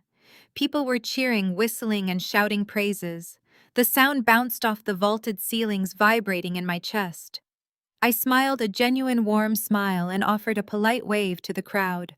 I squeezed Aaliyah's hand, looking down to see her smiling brightly at the overwhelming noise. Vivian stood frozen at the pulpit, completely trapped behind the heavy wooden podium. She was physically paralyzed by the sheer, crushing weight of her total social destruction. She looked out at the thousands of people she had spent decades trying to control. They were not looking at her. They were not waiting for her testimony. They were giving a standing ovation to the daughter she had deemed entirely worthless. The social kingdom she had so viciously protected was gone, instantly transferred to me without a single word being spoken. Her fingers went completely numb. The heavy gold-plated microphone slipped slowly from her grasp. It hit the polished wooden floor of the stage with a sharp, violent crack. A deafening, piercing shriek of audio feedback sliced through the applause, causing the people in the front rows to wince and cover their ears. Vivian did not even react to the terrible noise. She just stared down at me, her eyes wide, hollow, and filled with the terrifying realization that she had absolutely nothing left. She had no leverage. She had no power. She had no audience. The congregation continued to cheer, entirely ignoring the woman standing frozen on the stage, their eyes locked firmly on the new queen of their community. I stepped gracefully over the discarded gold-plated microphone, resting on the polished wooden floorboards of the altar. Pastor Thomas, still beaming with an overwhelming sense of profound reverence, swiftly signaled a deacon who rushed forward to hand me a fresh, pristine microphone. I accepted it with a gracious nod, my grip firm and completely steady. The deafening roar of the 3,000 congregants slowly began to subside, transitioning from thunderous applause into a thick, highly expectant silence. Every single face in the massive sanctuary was turned toward me, their expressions painted with a mixture of absolute awe and eager anticipation. They were fully expecting a traditional, humble speech about divine blessings, hard work, and the joy of giving back to the community. I looked out over the sea of affluent faces, taking a slow, deliberate breath. I squeezed Aaliyah's hand gently, ensuring she felt perfectly safe standing beside me in the blinding theatrical lights. Then I turned my gaze slightly to the right, locking eyes with Vivian. My mother was completely trapped in her own personal nightmare, her lavender silk suit suddenly looking like a prison uniform. "Thank you, Pastor Thomas, and thank you to this beautiful congregation." I began, my voice projecting with crystal clear, unwavering authority through the state-of-the-art sound system. "It is a profound honor to stand before you today. I did not step out of the shadows for applause or recognition. I stepped forward today because the truth requires daylight, and because this new $5 million youth and community center carries a very specific, deeply personal legacy." A warm, approving murmur rippled through the front pews. Vivian swallowed hard, her throat visibly working as she stared at me with wide, terrified eyes. She knew exactly what tone I was using. It was the same clinical, executing tone I had used in the corporate boardroom just 48 hours prior. "I donated every single cent for this center in honor of my late father, Elias Hayes." I continued, letting the name of the man Vivian had so easily discarded echo through the massive cavern of the church. My father was a man of immense integrity. He believed in lifting up the next generation. In fact, before he passed away, he established a very specific, carefully protected life insurance trust. It was a $200,000 fund, meant exclusively to care for his only granddaughter, my beautiful daughter, Aaliyah. He wanted to ensure she would never have to struggle for her education or her basic well-being. The congregation offered sympathetic, understanding nods. Pastor Thomas stood a few feet away, his hands clasped respectfully in front of him, listening intently.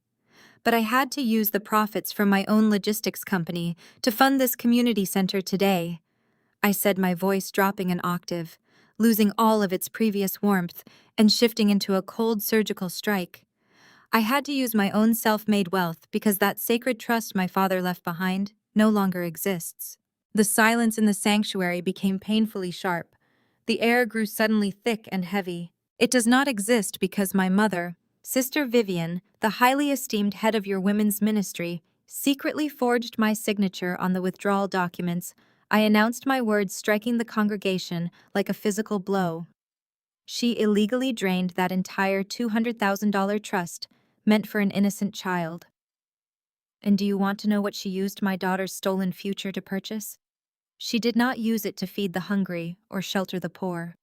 She used my dead father's money to buy her elite country club memberships, to fund her lavish lifestyle, and most importantly, to buy her highly coveted position right here on the church board of directors. A massive collective gasp violently ripped through the 3,000 people sitting in the pews.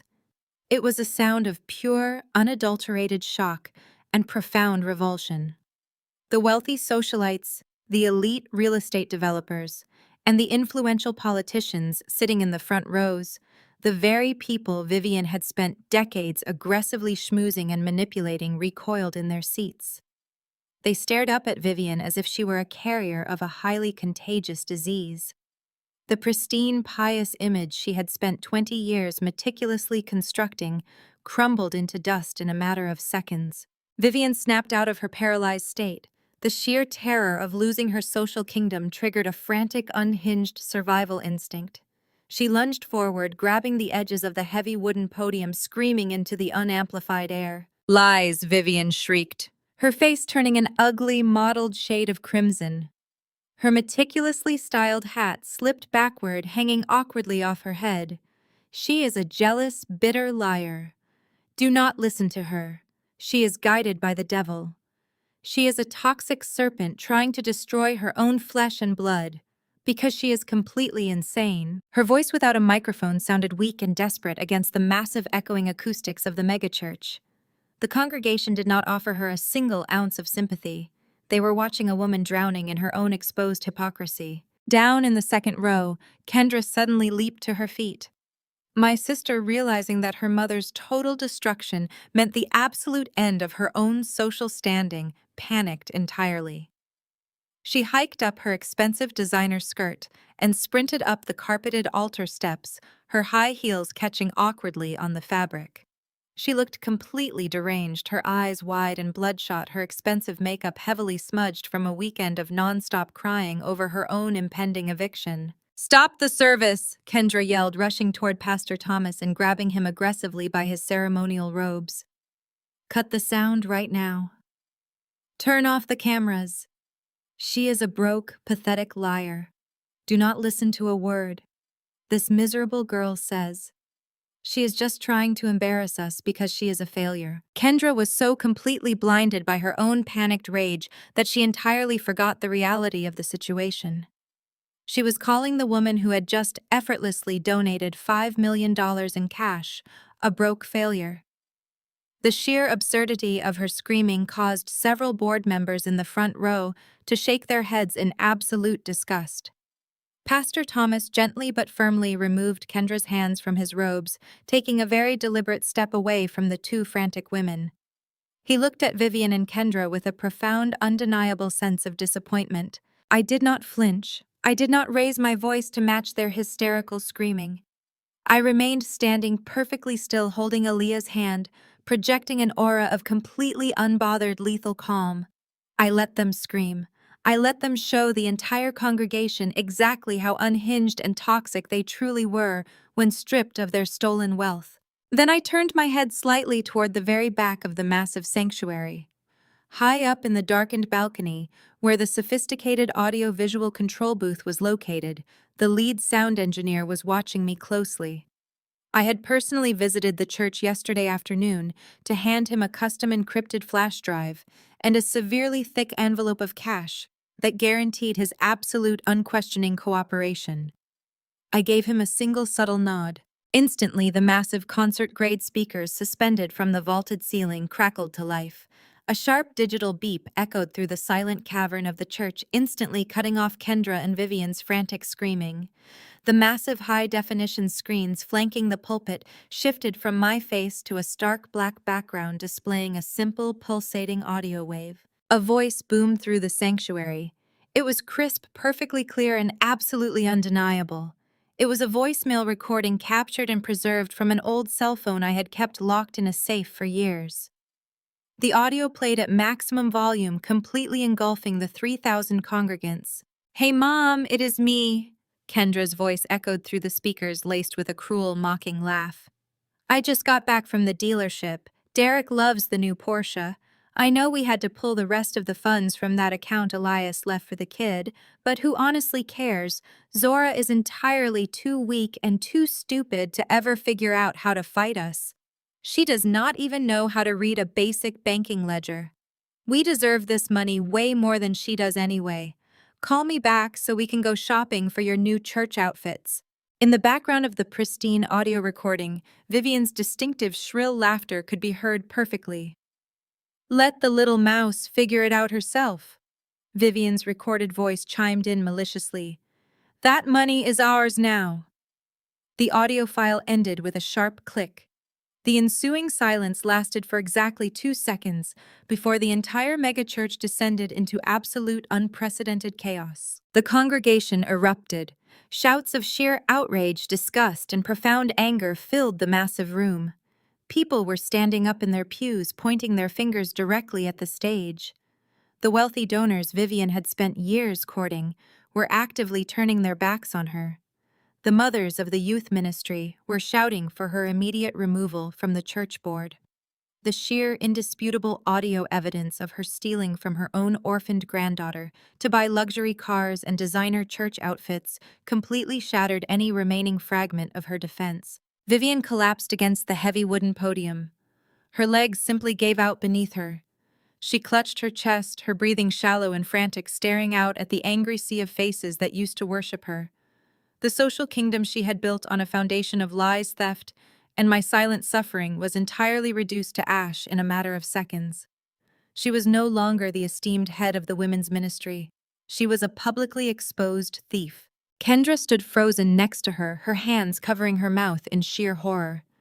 The reality that her own arrogant words recorded years ago in a moment of careless cruelty had just served as the final nail in their collective coffin paralyzed her completely. She looked around the massive stage, desperately searching for a way out, but there was nowhere to hide. The high-definition cameras were still rolling, broadcasting their absolute devastation to the entire city of Atlanta. I looked down at Aaliyah, who was watching the chaotic scene with mild curiosity. I squeezed her hand, offering her a warm, reassuring smile. We did not need to stay any longer. The surgical strike was fully complete. The venomous infection that had plagued my entire life had been completely and publicly excised. I turned away from the sobbing, broken women on the altar. I did not look back as I walked calmly down the steps, moving smoothly back up the center aisle, leaving the ruined remnants of my toxic family behind me forever. Behind me, the swift and merciless wheels of church justice began to turn. Pastor Thomas did not even need to utter a command into his newly acquired microphone. 3 senior deacons men in sharply tailored dark suits, who had previously treated my mother with the utmost deference, marched directly onto the altar. They did not offer Vivian a comforting hand or a moment to compose herself. They grabbed her strictly by her upper arms. The time for pastoral care had evaporated the exact second her financial crimes against an orphaned child were broadcast to the congregation. They physically marched her toward the side exit of the stage. Her lavender silk hat, the crown jewel of her Sunday best, tumbled from her head and rolled pathetically across the polished floorboards. No one bent down to pick it up. The head of the women's ministry was unceremoniously stripped of her title, her dignity, and her congregation in less than 60 seconds. Kendra and Derek did not wait around to see where the deacons were taking her. The collective mood of the 3,000 people in the sanctuary was rapidly shifting from shock to active hostility. Whispers of thief and fraud hissed through the aisles like angry steam. Derek grabbed Kendra by the wrist, his grip bruising and desperate, and yanked her down the side aisle. They practically sprinted toward the main double doors, pushing past wealthy congregants who actively pulled their designer clothes away to avoid being touched by the disgraced couple. I followed at a measured, unhurried pace. Aaliyah skipped happily beside me, entirely unaware of the absolute devastation unfolding around us. I handed her over to Marcus, who was waiting discreetly in the grand foyer, instructing him to take her to the waiting town car. This next part was not for children. I pushed open the heavy oak doors and stepped out into the blinding, oppressive Atlanta heat. The church parking lot was a sprawling expanse of hot asphalt, usually a place for post-service networking and showing off luxury vehicles. Today it was the final execution block for Derek and Kendra's fabricated empire. Kendra was leaning heavily against the hood of her pristine, custom white Mercedes G-Wagon, hyperventilating. Her chest heaved erratically, and her expensive mascara was smeared across her cheeks in dark, jagged streaks. Derek was pacing back and forth, dragging his hands over his face, muttering frantic, incoherent curses. "We need to leave," Kendra gasped frantically, digging through her oversized designer purse. "We need to get on a plane right now. Miami or maybe the Bahamas. We have that offshore account, the one you set up last year. We can pull the cash and just disappear before her corporate lawyers file the police report." She yanked her sleek smartphone from her bag, her manicured thumbs flying across the glass screen as she opened her highly secured secret banking application. She waited for the facial recognition to clear her breath, catching in her throat. She expected to see the comfortable 6-figure safety net they had illegally embezzled and hidden away from the IRS. Instead, the screen flashed a brilliant glaring red. Kendra blinked, rubbing her eyes as if the bright sunlight was playing tricks on her vision. She refreshed the application. The red text remained. "Negative balance. Account frozen. Contact your financial institution immediately." No. Kendra whispered, her voice cracking. No, no, no. Derek, look at this. The app is broken. It says we have nothing. Derek snatched the phone from her trembling hands, his eyes scanning the digital notice. The remaining color drained from his face, leaving him looking like a sick, terrified ghost. He wildly pulled out his own phone, checking his personal checking account, his hidden crypto wallets, and his emergency credit lines. Denied, frozen, suspended. They were completely oblivious to the sheer logistical power of the machine I had unleashed upon them. While they were sitting inside the air-conditioned sanctuary, smugly waiting for Vivian to destroy my name, my elite team of corporate litigators had been exceptionally busy. Marcus had coordinated with federal authorities to file an emergency ironclad federal injunction.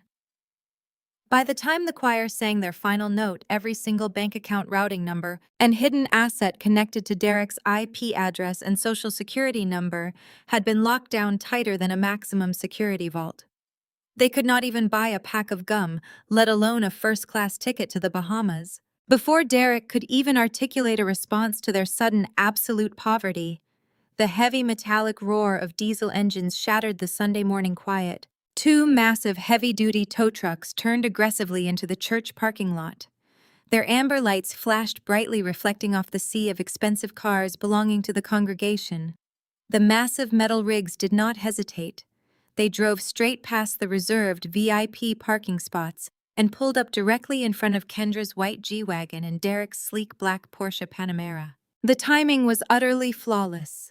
The heavy church doors swung open, and hundreds of congregants began pouring out into the parking lot. The very people Vivian and Kendra had spent years trying to impress were now gathering on the front steps, creating a massive captive audience for this spectacular finale. Two burly, no-nonsense repo men hopped out of the trucks. They wore thick canvas work shirts and heavy steel-toed boots. They did not care about the expensive suits or the fancy hats surrounding them. They had a job to do. One of the men, a tall guy with a thick beard, casually tossed a heavy metal chain onto the asphalt, walking straight toward the front bumper of the Porsche. "Hey, Derek," shouted, his voice cracking with panic. "What do you think you are doing? Get away from my car!" The bearded repo man did not even look up. He kicked a wooden chalk block under the front tire and reached for the hydraulic winch control on his belt. "Court order, buddy." The man grunted, hooking a thick steel cable directly to the Porsche's undercarriage. "Vehicle is flagged for immediate asset forfeiture. Stand back." Derek's fragile artificial alpha male ego simply could not withstand the reality of being completely emasculated in front of the entire church congregation. The whispering crowd, the frozen bank accounts, the impending federal prison sentence, it all compounded into a violent, stupid surge of adrenaline. He completely lost his mind. "I said step away from my property," Derek roared, charging blindly at the repo man. He threw a wild, uncoordinated punch aimed directly at the worker's jaw. He never even made contact. The second repo man, a massive guy built like a brick wall, stepped forward and easily deflected Derek's swinging arm.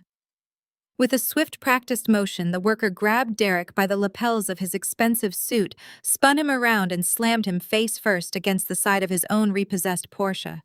The impact echoed loudly across the parking lot.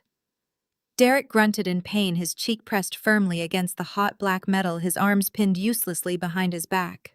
"Assaulting a recovery agent is a felony," the worker stated calmly, pressing his heavy forearm into Derek's spine to keep him completely subdued. "Want me to call the cops to add that to your tab?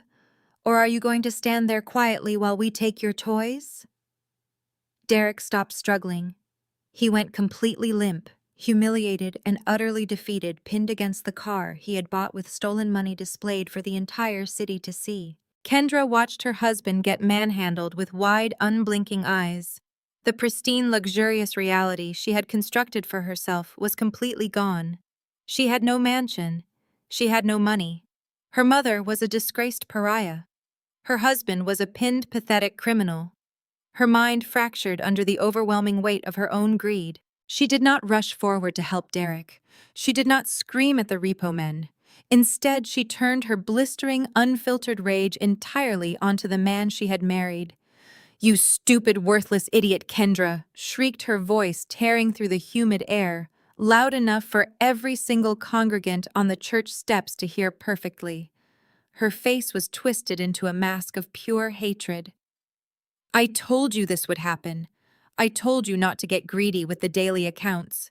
Derek groaned against the side of the car, squeezing his eyes shut as his wife publicly threw him under the bus. "I told you this would happen," Kendra screamed, stamping her foot on the hot asphalt, completely oblivious to the fact that she was loudly confessing to a massive federal conspiracy. "This is why I told you to take the $1.2 million from Vanguard's employee pension fund, not the daily operating budget. They wouldn't have noticed the pension money missing. If you had just listened to me, we would be fine. But no, you had to be an arrogant fool.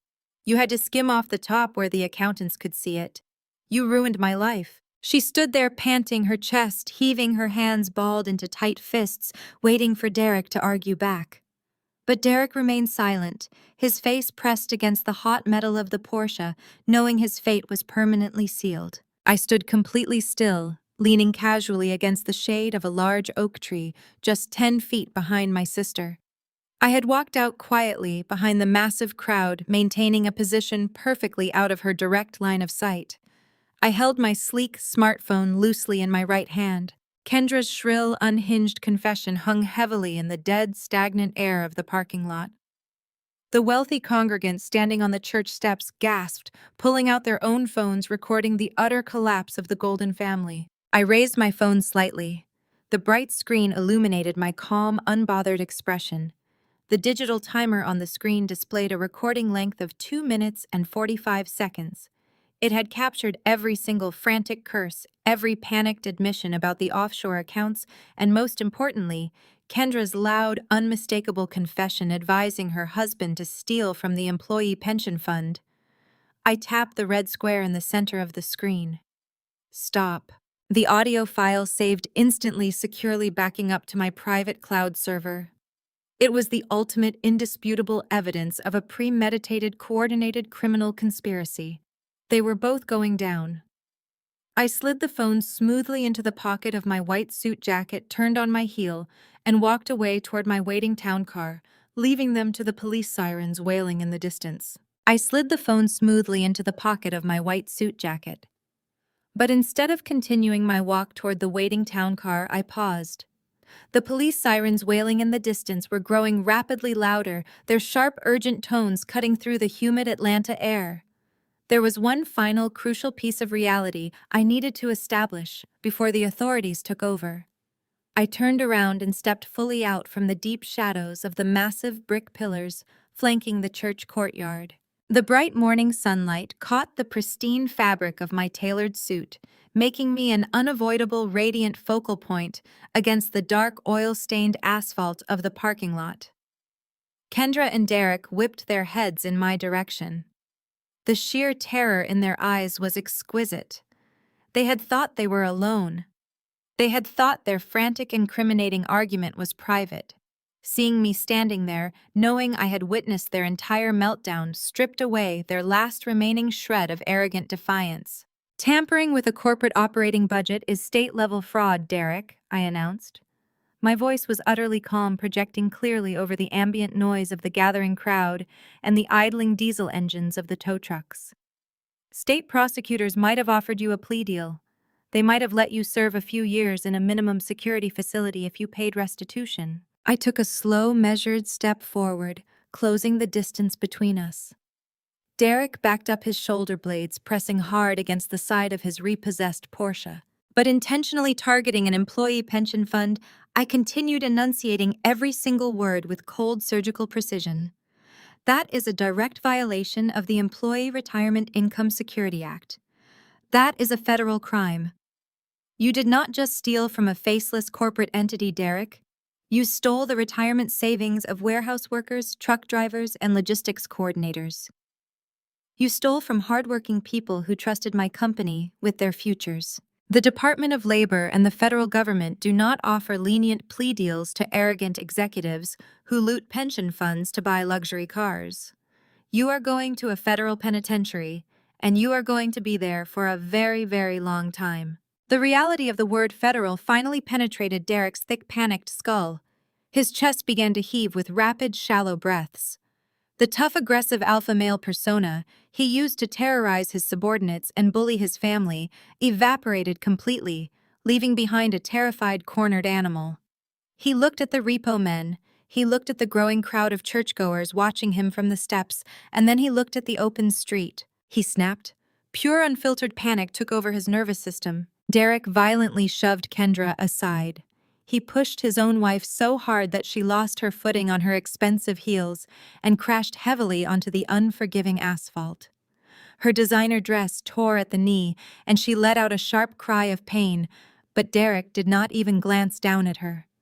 He pulled his smartphone from his pocket with trembling, sweaty fingers, frantically tapping the screen, desperately trying to hail a rideshare vehicle to flee the scene. He looked wildly toward the main entrance of the parking lot, his eyes darting back and forth, searching for any possible avenue of escape. He took 2 frantic steps toward the street before hitting a solid, impenetrable wall. I had anticipated his cowardice. I raised my left hand slightly in the air. Instantly, 3 massive black, heavily armored SUVs glided silently into the church parking lot from the surrounding side streets. They moved with terrifying synchronized precision, completely blocking the main exit and the secondary alleyways. The heavy doors of the vehicles swung open simultaneously. A dozen private security contractors stepped out onto the pavement. These were not local mall cops or retired police officers. They were highly trained ex-military personnel I had retained specifically for this week. They possessed broad shoulders, wore dark tactical sunglasses, and carried themselves with absolute lethal discipline. They did not shout. They did not draw weapons. They simply formed a tight, unyielding perimeter around the parking lot, crossing their arms over their chests, and staring Derek down in complete silence. Derek stopped dead in his tracks. His phone slipped from his sweaty fingers and shattered on the pavement. He looked at the imposing wall of muscle blocking his escape, realizing instantly that his usual tactic of physical intimidation was utterly useless against trained combat veterans. He was entirely trapped. There was nowhere to run. There was nowhere to hide. The distant sirens suddenly transformed into a deafening, overwhelming roar. The sound was not the standard high-low wail of the local Atlanta police cruisers. It was the heavy, aggressive, rapid-fire siren used exclusively by federal authorities. 4 black SUVs equipped with hidden strobe lights and federal government license plates screeched into the parking lot, their heavy tires smoking against the hot asphalt. They swerved sharply around the tow trucks, boxing in Derek's repossessed vehicles completely. The doors flew open before the SUVs even fully stopped moving. A dozen federal agents poured out into the intense heat wearing heavy tactical vests emblazoned with the bright yellow letters FBI. They moved with ruthless efficiency. 2 agents flanked Derek, immediately grabbing his arms and forcefully pinning him against the hood of the nearest federal vehicle. They kicked his legs apart, patting him down for weapons, while loudly reading him his Miranda rights. The sound of heavy steel handcuffs ratcheting tightly around his wrists echoed sharply across the parking lot. Derek did not fight back. He wept. The arrogant self-proclaimed millionaire openly sobbed against the hot metal of the SUV, his tears mixing with the dust and oil on the hood. At that exact moment, the heavy oak doors of the church burst open. Vivian stumbled out onto the top landing of the grand staircase. She had finally managed to drag herself out of the sanctuary after being unceremoniously stripped of her title and escorted off the altar. She walked out into the blinding sunlight, just in time to witness the absolute destruction of her carefully curated world. She saw the repo men securing the luxury vehicles that proved her high society status. She saw her golden daughter sitting on the dirty ground with scraped knees and ruined clothes. And she saw her wealthy, successful son-in-law weeping in federal custody, surrounded by heavily armed FBI agents. Vivian's mind fractured completely. The pristine, pious matriarch persona she had maintained for decades dissolved into pure, desperate hysteria. She let out a guttural, agonizing wail and practically threw herself down the concrete steps of the church. She ignored the hundreds of congregants watching her in stunned silence. She ran frantically across the parking lot, her expensive lavender silk skirt billowing behind her. She did not run toward Derek. She did not run toward Kendra. She ran directly toward me. Vivian reached the space directly in front of me and did the unthinkable. The woman who worshipped appearances, who viewed herself as the undeniable queen of Atlanta high society, dropped hard to her knees right on the filthy oil-stained asphalt. She ignored the sharp rocks cutting into her skin. She ignored the grease permanently ruining her designer clothes. She reached out with trembling manicured hands and desperately grabbed my ankles. Her grip was tight and frantic, like a drowning victim clinging to a piece of driftwood. She looked up at me, her face completely ruined by tears, sweat, and smeared makeup. "Please, Zora," Vivian sobbed, her voice cracking into a pathetic, high-pitched whine. "Please, I am begging you. He is your brother-in-law. He is family. Do not let them take him away. You have the money now. You have millions. Just pay them back. Write them a check and tell them it was all a big mistake. Please, Zora, you cannot let them destroy our family." I looked down at the woman kneeling in the dirt at my feet. I searched my heart for any lingering trace of pity, any small shred of daughterly affection, or any remnant of the childhood trauma she had inflicted upon me for years. I found absolutely nothing. There was only cold, clinical closure. I was completely empty of emotion regarding this woman. She was a stranger to me. I reached down and calmly, firmly pried her desperate fingers off my ankles. I stepped back, smoothing out the hem of my immaculate white trousers with a casual, dismissive brush of my hand. I looked her directly in the eyes, ensuring she understood the absolute finality of my next words. "I do not control the FBI, Mother," I stated. My voice was steady, projecting clearly so the surrounding crowd and the federal agents securing the perimeter could hear every single syllable. Derek made his own choices. Now he gets to experience the consequences. Vivian let out a sharp, breathless gasp, slumping forward onto her hands, her shoulders shaking violently as she wept into the asphalt. But I was not finished. The financial purge was not yet complete. "But I do control the property deed to your luxury retirement condo," I continued, my tone dropping to a quiet, lethal whisper that forced her to look back up at me. "You know exactly which condo I mean. The exclusive gated penthouse you bragged about to this entire congregation for the past 2 years. The one you claimed was a blessing from God for your faithful service to the church." Vivian's sobbing stopped instantly. Her breath hitched in her throat, and a new profound terror washed over her face. She knew exactly what I was about to say. "I audited the financial records from the holding company last night," I explained, maintaining direct eye contact. "And I discovered exactly how you managed to afford that property on a modest church salary. Since you paid for that luxury condo using the $200,000 you illegally siphoned from my father's stolen life insurance trust, the property was purchased with stolen funds. My legal team filed a secondary federal injunction this morning, seizing the asset in its entirety to recover the embezzled capital. You have absolutely zero legal claim to that home, Vivian. You own nothing." I paused, letting the crushing weight of her total financial ruin settle deeply into her bones. "You are evicted effective immediately," I declared. I turned my back on the sobbing woman kneeling in the dirt. I did not look at Kendra, who was screaming hysterically as the tow trucks pulled away with her precious vehicles. I did not look at Derek as the federal agents shoved him into the back of a dark SUV. I simply walked toward my waiting town car, the bright Atlanta sun warming my shoulders, ready to finally go home to my daughter. I stepped completely out of the deep, cooling shadows of the massive brick pillars flanking the church courtyard, the bright morning sunlight catching the pristine fabric of my white tailored suit. I became an unavoidable, radiant focal point against the dark, oil-stained asphalt of the parking lot. Kendra and Derek whipped their heads in my direction. The sheer, unadulterated terror in their eyes was exquisite. They had honestly thought they were alone.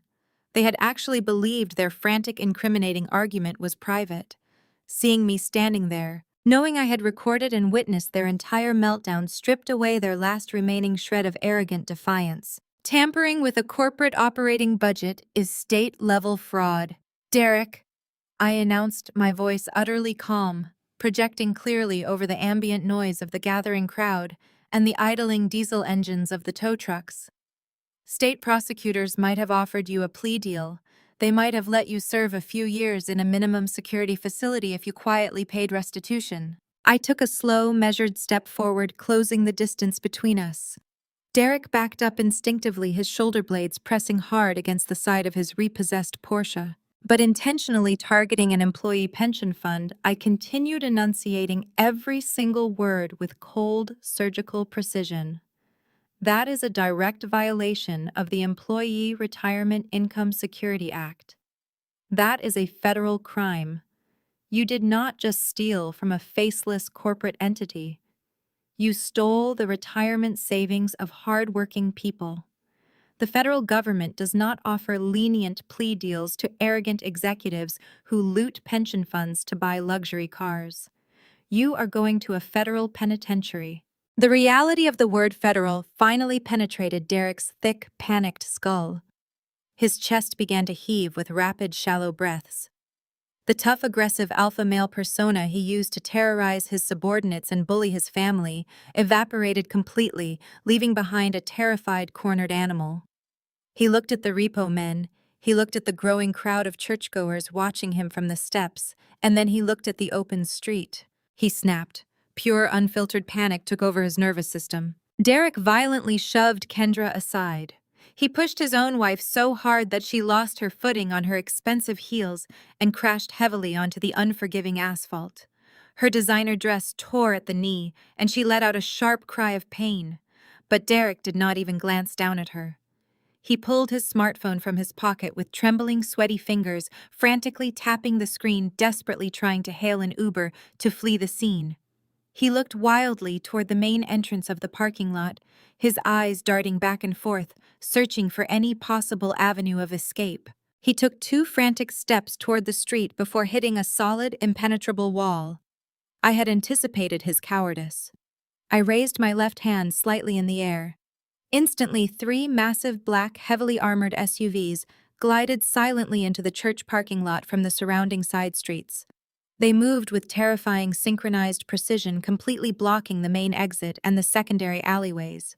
The heavy doors of the vehicles swung open simultaneously. A dozen private security contractors stepped out onto the pavement. These were not local mall cops or retired police officers. They were highly trained ex-military personnel I had retained specifically for this week. They possessed broad shoulders, wore dark tactical sunglasses, and carried themselves with absolute lethal discipline. They did not shout. They did not draw weapons. They simply formed a tight, unyielding perimeter around the parking lot, crossing their arms over their chests and staring Derek down in complete silence. Derek stopped dead in his tracks. His phone slipped from his sweaty fingers and shattered on the pavement. He looked at the imposing wall of muscle blocking his escape, realizing instantly that his usual tactic of physical intimidation was utterly useless against trained combat veterans. He was entirely trapped. The distant sirens suddenly transformed into a deafening, overwhelming roar. The sound was not the standard high-low wail of the local Atlanta police cruisers. It was the heavy, aggressive, rapid-fire siren used exclusively by federal authorities. 4 black SUVs equipped with hidden strobe lights and federal government license plates screeched into the parking lot, their heavy tires smoking against the hot asphalt. They swerved sharply around the tow trucks, boxing in Derek completely. The doors flew open before the SUVs even fully stopped moving. A dozen federal agents poured out into the intense heat wearing heavy tactical vests. They swarmed Derek with practiced, overwhelming force. 2 agents shoved his upper body roughly against the side of the black federal SUV, while a third expertly patted down his expensive tailored suit for concealed weapons. His rights were read to him in a loud mechanical voice that echoed off the surrounding brick walls of the mega church. Derek sobbed loudly, his tears mixing with the dust on the hood of the vehicle, begging the agents to let him call his lawyer. They ignored his pleas, securing the heavy steel handcuffs around his wrists with a sharp, metallic click before shoving him entirely into the dark, suffocating interior of the federal vehicle. A few yards away, Kendra was screaming on the ground, having a complete mental and physical breakdown. The perfectly manicured image she had spent her entire adult life curating was entirely destroyed. She was thrashing on the hot, filthy asphalt.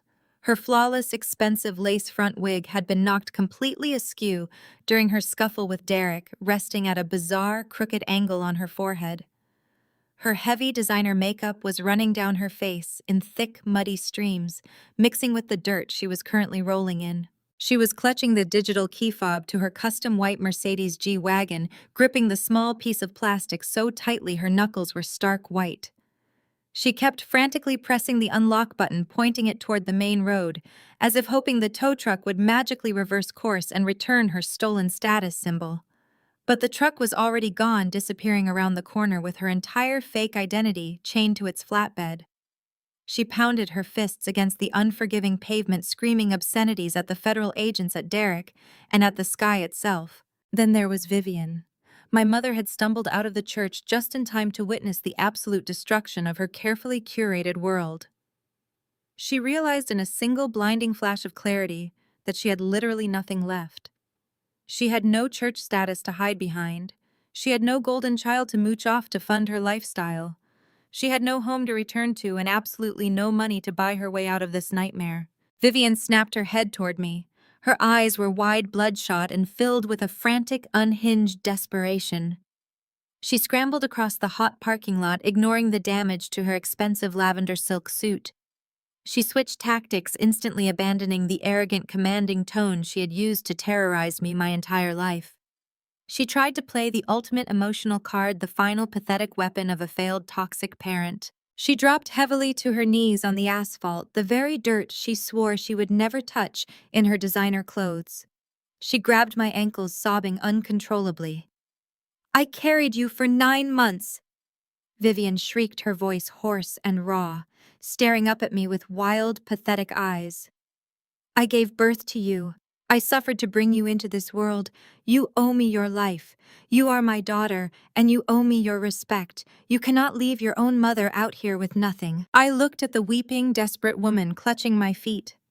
The sheer audacity of her demanding loyalty, after a lifetime of relentless abuse, was staggering. I did not feel a single ounce of pity.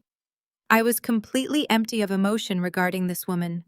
She was a stranger to me. I slowly and deliberately knelt down on the hot asphalt, ensuring my pristine white trousers brushed against the dirt, bringing myself down to her level to meet her directly eye to eye.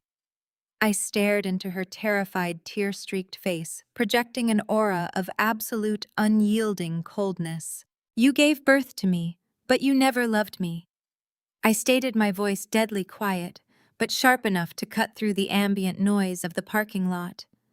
"You merely tolerated my existence because you needed a scapegoat for your own miserable failures. But you crossed the line when you brought my child into your twisted, sick games."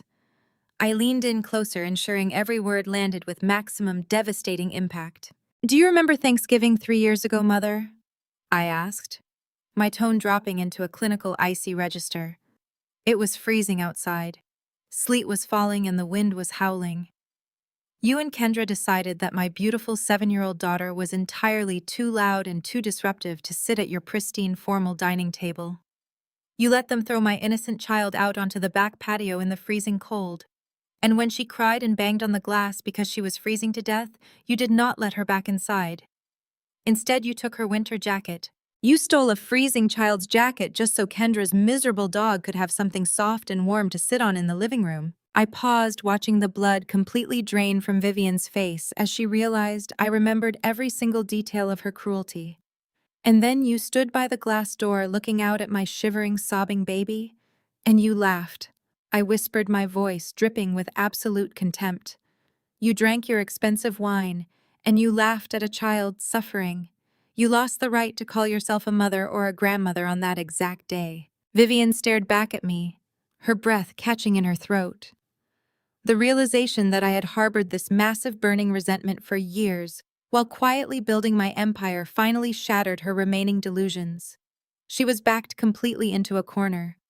The federal agents were securing the scene, the crowd was murmuring in absolute disgust, and her entire life was ruined beyond repair. Filled with dark, venomous spite, Vivian decided to inflict one last devastating wound. If she was going down, she was going to drag my peace of mind down into the dirt with her. Her expression shifted rapidly from pathetic begging to pure malicious hatred. Her lips curled into an ugly, sneering smile, revealing her teeth. "You think you are so smart?" Vivian hissed, leaning forward, her voice dropping into a sinister, raspy whisper. "You think you are just like your father Elias. You think you avenged him today. Well, Elias did not die of a natural heart attack, you stupid girl." I froze my entire body, going completely rigid as the ambient sound of the parking lot suddenly faded into a dull, echoing ring. He had that heart attack because he found out exactly what Derek was doing to his business back then. Vivian spat out, her eyes gleaming with dark, vindictive triumph. Elias caught Derek embezzling early on, and Derek threatened to kill him.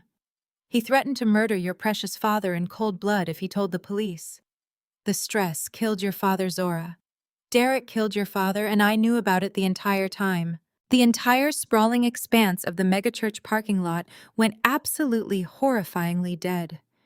It was as if all the oxygen had been instantly and violently sucked out of the humid Atlanta atmosphere. The murmuring crowd of wealthy congregants standing on the grand concrete staircase froze entirely, their expensive designer shoes rooted to the steps. The heavy idling diesel engines of the two massive tow trucks seemed to fade into a distant, insignificant hum. Even the heavily armed federal agents, who were midway through forcefully shoving Derek's resisting body into the dark, suffocating interior of their black SUV, stopped dead in their tracks.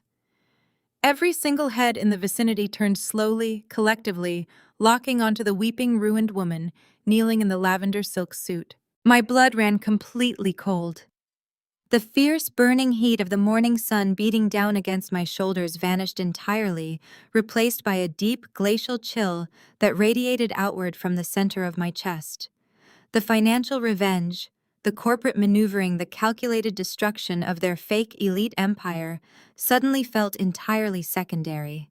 This was no longer just about stolen trust funds, frozen offshore accounts, or repossessed luxury vehicles. The revelation Vivian had just screamed into the stagnant air violently shifted the entire tone of the morning, from a surgical financial strike to a deeply personal, blood-soaked quest for absolute justice. I reached out and grabbed Vivian forcefully by the collar of her ruined designer dress. I did not care about the expensive, delicate fabric tearing in my unyielding grip. I yanked her forward, dragging her up slightly from the filthy pavement, forcing her to look directly into my eyes. My grip was like iron, locking her in place so she could not look away from the monster she had created. "You knew," I hissed, my voice dropping to a lethal, vibrating pitch that carried perfectly in the dead silence of the parking lot. "You knew Derek caused my father's fatal stroke. You knew your golden son-in-law was extorting the man you were married to for 30 years. And you covered it up. You hid a federal crime to protect Kendra's fake marriage and your own pathetic access to his stolen wealth." Vivian's bloodshot eyes widened to the size of saucers. The intoxicating, venomous high she had felt trying to inflict one last wound on me evaporated instantly. The horrific reality of what she had just screamed at the top of her lungs in a crowded public space finally registered in her frantic, status-obsessed brain. She looked wildly past my shoulder, her gaze locking directly onto the dozen heavily armed FBI agents standing less than 20 feet away. Every single one of them was staring straight at her, their hands resting cautiously near their tactical belts. She had just loudly and proudly confessed to obstruction of justice, accessory to extortion, and covering up a wrongful death directly in front of federal authorities. Vivian raised her trembling, manicured hands and slapped them over her mouth, muffling a high-pitched, terrified squeak. Her face drained of all remaining color, turning a sickly ashen gray. She tried to scramble backward, desperately kicking her knees against the rough asphalt, trying to pull away from my iron grip, but I held her firmly in place. She was suffocating in the exact trap she had gleefully set for me. There was no elegant way out of a murder confession. A sudden, frantic scuffle erupted to my left. Kendra, realizing that her husband was going to federal prison and her mother had just confessed to covering up a homicide, completely lost whatever fragile grip she still had on reality. The sheer terror of losing her freedom triggered a blind fight or flight response. She dropped the useless digital keys to her repossessed Mercedes G-Wagon and bolted. She shoved past a stunned church deacon, nearly knocking the elderly man over, and sprinted blindly toward the side alleyway connecting the parking lot to the main boulevard. Her torn designer dress flapped wildly around her bruised knees, and her high heels snapped sharply against the pavement. She looked like an absolute lunatic, her flawless, expensive lace front wig knocked entirely askew, her heavy, professional makeup ruined by tracks of tears and sweat. She did not even make it 10 yards. One of the federal agents, a tall, athletic woman with her dark hair pulled back into a severe military-style bun, moved with terrifying speed. She intercepted Kendra effortlessly, grabbing the frantic woman by the shoulder and spinning her around. Kendra let out a wild, feral shriek, wildly swinging her arms and scratching at the agent's tactical vest.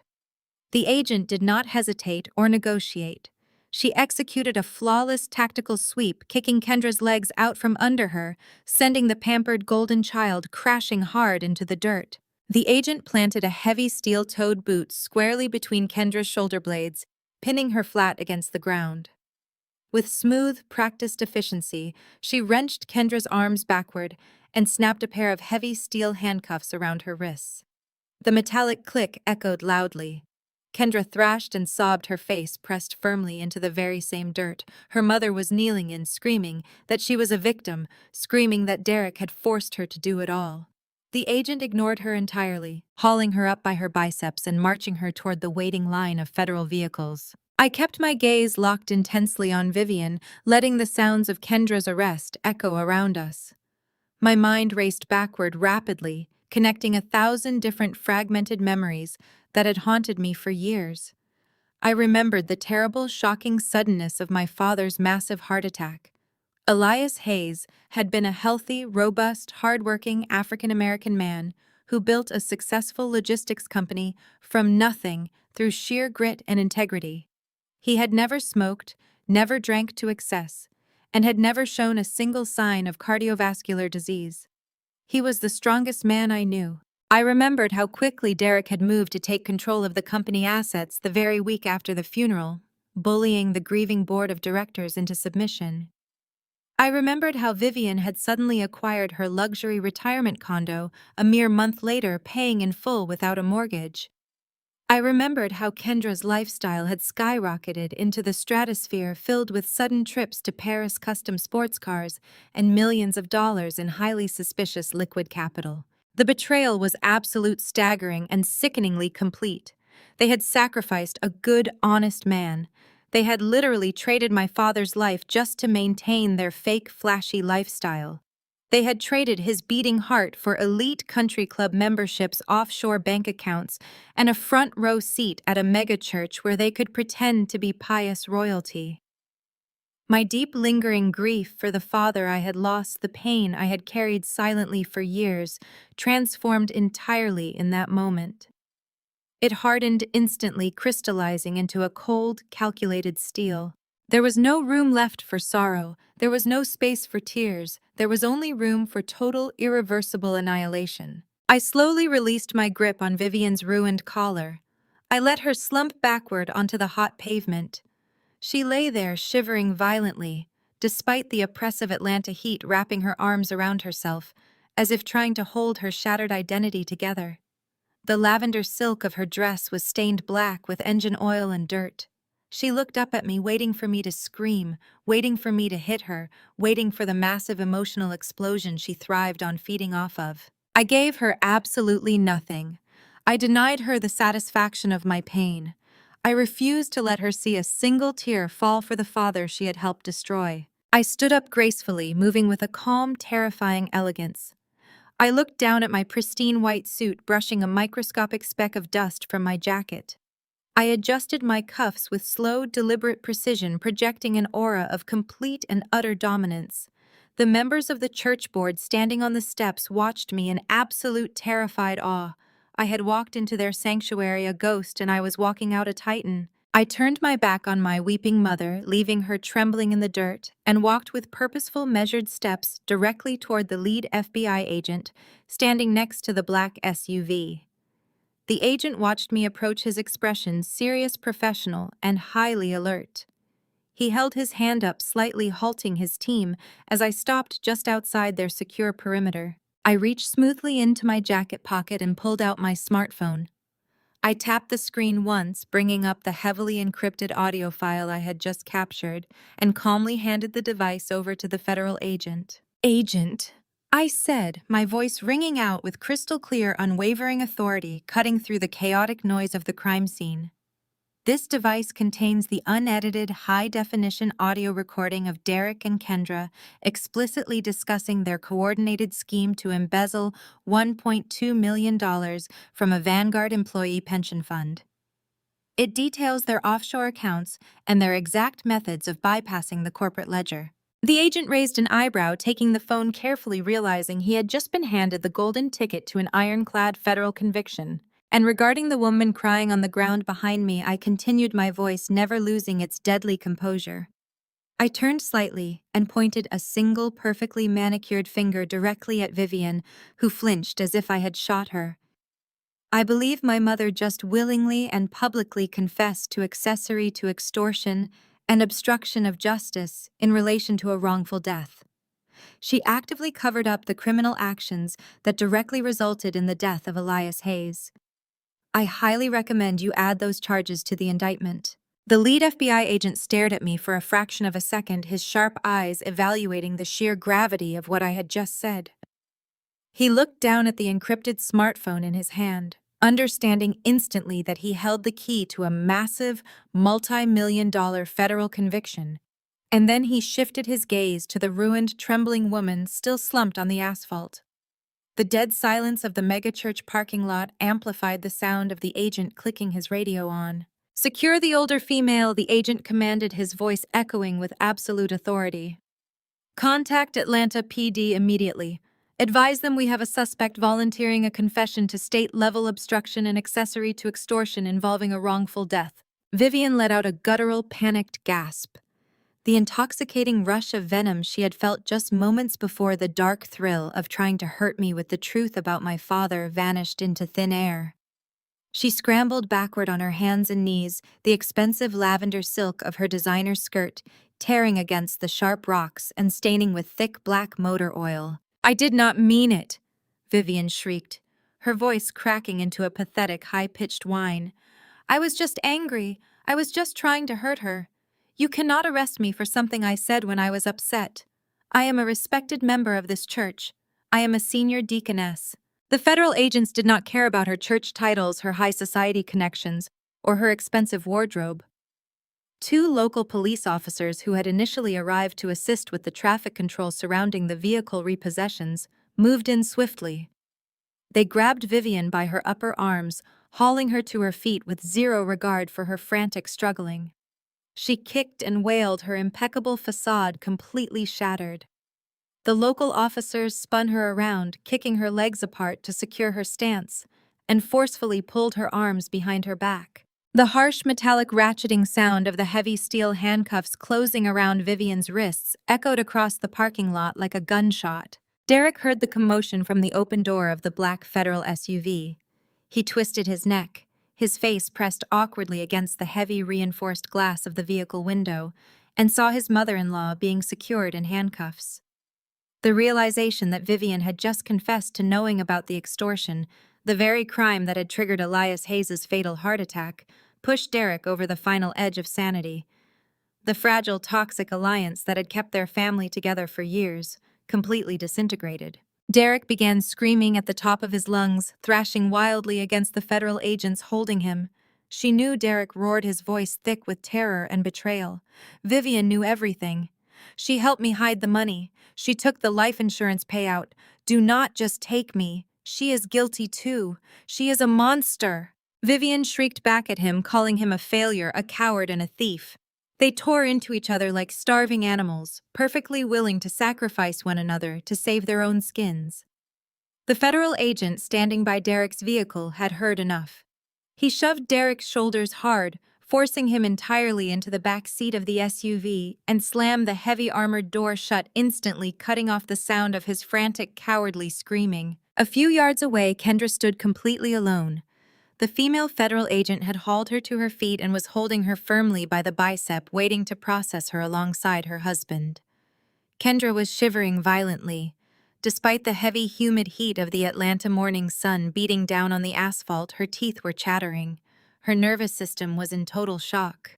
She watched the tow trucks disappear down the boulevard with her stolen luxury cars. She watched her arrogant, abusive husband weep in the back of a federal vehicle, and she watched her untouchable, high society mother being aggressively marched toward a local police cruiser in handcuffs. The absolute inescapable dismantling of her toxic empire was complete. Kendra turned her head slowly, her neck stiff until her bloodshot, ruined eyes locked onto mine. Her expensive lace front wig was pushed entirely off her hairline. Her designer dress was torn at the shoulder, covered in dirt and gravel. She looked at me, and her eyes filled with thick, bitter tears of pure resentment. She was completely incapable of taking accountability for her own actions. Even now, facing total destruction, she fully believed that she was the ultimate victim. "Why couldn't you just let us have this?" "Zora." Kendra cried, her voice trembling, choking on her own bitter tears. "Why did you have to ruin everything you had? $74 million. You had more money than God. You could have given us a fraction of it, and we would have been a happy family. We could have all been happy." I stopped smoothing my suit jacket and looked at the shivering, broken woman standing in police custody. The sheer delusion of her statement was staggering. She genuinely believed that throwing millions of dollars at their deeply rotten, toxic behavior would have somehow magically transformed them into decent human beings. She believed my wealth was the solution to their fundamental lack of morality. I took 2 slow, measured steps toward her, ignoring the federal agent who tensed slightly at my approach. I stopped just out of arm's reach, staring into Kendra's weeping eyes with absolute, unwavering clarity. "I let you have the illusion of success to see exactly what you would do with it," I stated, my voice ringing with cold, calculated steel. "I gave you enough rope to show the world exactly who you are, and you chose to be a monster." Kendra flinched as if I had struck her across the face, but I did not stop. "You could have had my wealth," I continued, enunciating every syllable so that it would burn itself permanently into her memory. "You could have had my protection. You could have had my loyalty, my resources, and my love, but you could not simply exist in your own lane. You had to try and strip my innocent daughter of her dignity just for a quick laugh. You threw my child into the freezing cold because you felt untouchable." I leaned in closer, dropping my voice to a lethal quiet register that only she could hear over the idling engines. "That jacket cost you your entire life, Kendra. Enjoy the consequences." I did not wait for her response. I turned my back on her completely. I walked away, my posture perfectly straight, my steps rhythmic and unhurried. The police cruisers lining the street activated their emergency lights, painting the grand brick facade of the megachurch and the stunned faces of the congregation in flashing, chaotic strokes of brilliant red and blue. The piercing wail of the sirens began to spool up again, signaling the final departure of the criminals who had plagued my life for decades. I walked smoothly across the parking lot toward the sleek, heavily armored black town car, waiting quietly in the shade of the large oak trees. The private security contractor standing by the vehicle immediately stepped forward, opening the heavy rear door with a respectful nod. I looked into the plush, climate-controlled interior of the vehicle. Sitting safely in the back seat, completely shielded from the chaos, the screaming and the flashing police lights, was my beautiful daughter, Aaliyah. She was holding her favorite stuffed animal, looking up at me with bright, calm eyes. She had not witnessed the ugly, violent destruction of the people who had hurt her. She only saw her mother victorious and completely in control. I smiled, a genuine, warm expression that finally reached my eyes, and slid into the back seat beside her. I reached out and took Aaliyah's small, warm hand in mine, squeezing it gently. The heavy door closed with a solid, comforting thud, instantly silencing the sirens and the shouting outside. "Take us home," I told the driver. The massive engine of the town car purred to life. We pulled smoothly out of the church parking lot, gliding past the line of police cruisers and federal SUVs. I did not look out the tinted windows. I did not look back at Vivian sitting in the back of a squad car, or at Derek weeping in federal custody, or at Kendra shivering in the dirt. They were ghosts to me now, relics of a painful past that no longer had any power over my future. The scene outside the window faded to black as the town car merged onto the highway, leaving the destruction of the Hayes Empire far behind in the rearview mirror. The transition to the aftermath was remarkably quiet, devoid of the explosive drama that had defined the purge. 6 months passed with ruthless bureaucratic efficiency. The federal indictment against Derek was swift and absolutely merciless. Faced with the undeniable audio recordings, the offshore bank ledgers, and the testimony of his own panicked accomplices, his expensive defense attorneys strongly advised him to accept a plea deal. He was sentenced to 15 years in a federal penitentiary for massive corporate fraud, embezzlement, and violations of the Employee Retirement Income Security Act. The arrogant executive who had constantly mocked my father's humble beginnings was now wearing a standard-issue jumpsuit, assigned to work in the prison laundry room for pennies an hour. Kendra's spectacular downfall was heavily documented by the local Atlanta social blogs she had once desperately tried to impress. Stripped of her stolen wealth, her repossessed cars, and her fake marriage, she was completely ostracized by the high society circles she had ruthlessly clawed her way into. She was forced to move into a tiny, run-down apartment on the outskirts of the city, working a miserable retail job to barely make ends meet. Her precious designer clothes were sold at consignment shops to pay her mounting legal fees. Vivian's fate was perhaps the most poetic of all. Her public confession in the church parking lot triggered a massive joint investigation by state and federal authorities. The revelation regarding my father's extortion and subsequent fatal stroke led to a barrage of criminal charges. She was sentenced to 8 years for obstruction of justice, accessory to extortion, and severe financial fraud regarding the stolen life insurance trust. The grand, pious matriarch, who had demanded total obedience and worship from her congregation, was stripped of her titles, her luxury retirement condo, and her freedom. She spent her days sitting in a sterile prison recreation room, entirely ignored by the family she had manipulated and the church she had used as a shield. As for me, the $74 million remained securely in my investment portfolio, compounding and growing with every passing quarter. But the money had always been a secondary tool, a means to an end. The true victory was the profound, unbroken peace that settled over our new home.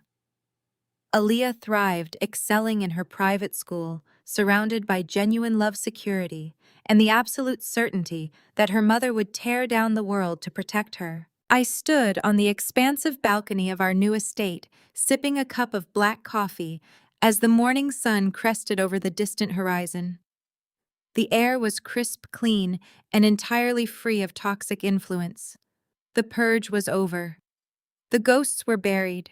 The future, bright and unyielding, belonged entirely to us. The future, bright and unyielding, belonged entirely to us. Yet to truly appreciate the warmth of this new reality, my mind occasionally retraced the events of the past 6 months. The wheels of justice, typically notorious for grinding at an agonizingly slow pace, had moved with blinding, terrifying speed. When fueled by undeniable, crystal-clear evidence and the limitless resources of a $74 million legal war chest, the system operated exactly as it was designed to. The aftermath of that explosive morning in the megachurch parking lot was a masterclass in absolute destruction. Derek was the first to fall completely. The federal prosecutors did not even entertain the idea of a lenient plea agreement. When they played the high-definition audio recording of him explicitly detailing the embezzlement from the Vanguard Employee Pension Fund, his high-priced defense attorneys immediately advised him to surrender. He stood before a federal judge stripped of his tailored suits and his aggressive alpha male persona, looking small, pathetic, and terrified. The judge handed down a crushing sentence of 15 years in a maximum security federal penitentiary for the ERISA violations, the corporate fraud, and the extortion. The man who had terrorized my father, who had threatened a good man's life to cover his own greed, was now nothing more than an inmate number. He spends his days in a concrete cell, entirely stripped of the power and intimidation he once used to rule his fragile kingdom. Vivian's dismantling was equally absolute, but arguably far more humiliating. The woman who had defined her entire existence by her social status and her unyielding control over the church congregation found herself entirely abandoned. Following her public confession to obstruction of justice and accessory to extortion, the state prosecutors moved in with surgical precision. She was convicted of multiple counts of severe financial fraud regarding the stolen life insurance trust. While her advanced age spared her from a lengthy prison sentence, the financial and social penalties were devastating. The state seized every single asset she possessed. Today, Vivian is a complete social pariah, the very same church community she had once ruled with an iron fist. The congregation she had manipulated and used as a shield for her toxic behavior turned their backs on her entirely. They erased her name from the deaconess board, removed her plaques, and barred her from the sanctuary. She now lives in a cramped, damp, low-income apartment on the forgotten edges of Atlanta. There are no more lavender silk suits. There are no more catered luncheons. There is only a bitter, isolated old woman sitting in a tiny, sparsely furnished room, completely shunned by everyone she once sought to impress. She traded my father's life for a fleeting taste of high society, and the universe had finally handed her the bill. And then there was Kendra, my sister who had worshipped flashy cars, designer labels, and the illusion of elite wealth above all else, faced the harshest reality check imaginable. With Derek in federal prison and their assets completely liquidated to pay off the stolen pension funds, Kendra was left standing in the cold, entirely alone.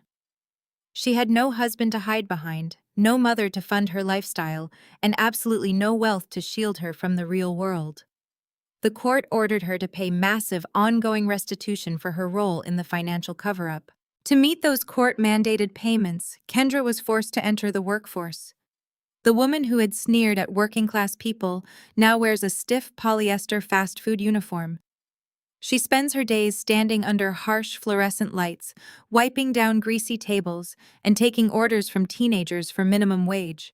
Her flawless lace-front wigs and expensive manicures are a thing of the past, replaced by hairnets and hands cracked from industrial cleaning supplies. Every single time she wipes down a table, she is forced to remember that she could have had my wealth, my protection, and my unconditional love. But she threw it all away. She tried to strip my innocent daughter of her dignity for a quick, cruel laugh. That stolen winter jacket ended up costing Kendra her entire life. I pulled my thoughts away from the wreckage of their lives and brought my focus back to the present. The air up here was different. We were standing on the sprawling multi-level cedar deck of our stunning modern estate, nestled high in the pristine Georgia hills. The property stretched out for acres, a massive fortress of glass, stone, and heavy timber completely surrounded by dense ancient forests. It was a sanctuary built on a foundation of undeniable truth and hard-won independence. I leaned against the heavy glass railing looking out over the manicured lawn. Aaliyah was running across the grass, her laughter ringing out clear and bright, cutting through the crisp morning air. She was completely safe. She was deeply, unconditionally loved. And as she chased our new rescue dog across the yard, the morning sun caught the brilliant fabric of her brand-new custom-made winter coat. It was a beautiful, thick, vibrant crimson coat, lined with the softest material money could buy. She would never, ever be left shivering in the cold again. She would never know the sting of conditional love or the pain of being treated as an inconvenience. I lifted my cup, taking a slow, savoring sip of my chamomile tea. The warmth spread through my chest, chasing away any lingering shadows of the past. I turned slightly, my eyes resting on a small, elegant table situated near the patio doors. Resting on the table was a beautifully framed photograph of my father, Elias. In the picture, he was smiling, his wide, genuine smile, his eyes filled with that quiet, unshakable strength I had always admired. I walked over and touched the silver frame gently with my fingertips. I had finally finished the fight he had been forced to leave behind. The heavy, suffocating generational curse of toxic conditional love and calculated financial abuse had been completely and irrevocably obliterated. I did not just survive the pack of wolves that had surrounded us for decades. I bought the entire forest and I banished them from it forever. A deep, profound smile spread across my face as I looked back out at my daughter playing in the sun. The air was perfectly still. The silence was not empty. It was full of peace. Justice is not always a blind, impartial force moving through the universe. Sometimes, when guided by patience, truth, and absolute resolve, justice is beautifully, perfectly calculated. The bright morning sun continued to rise over the hills, bathing our home in an unyielding golden light as the shadows of the past faded entirely into black.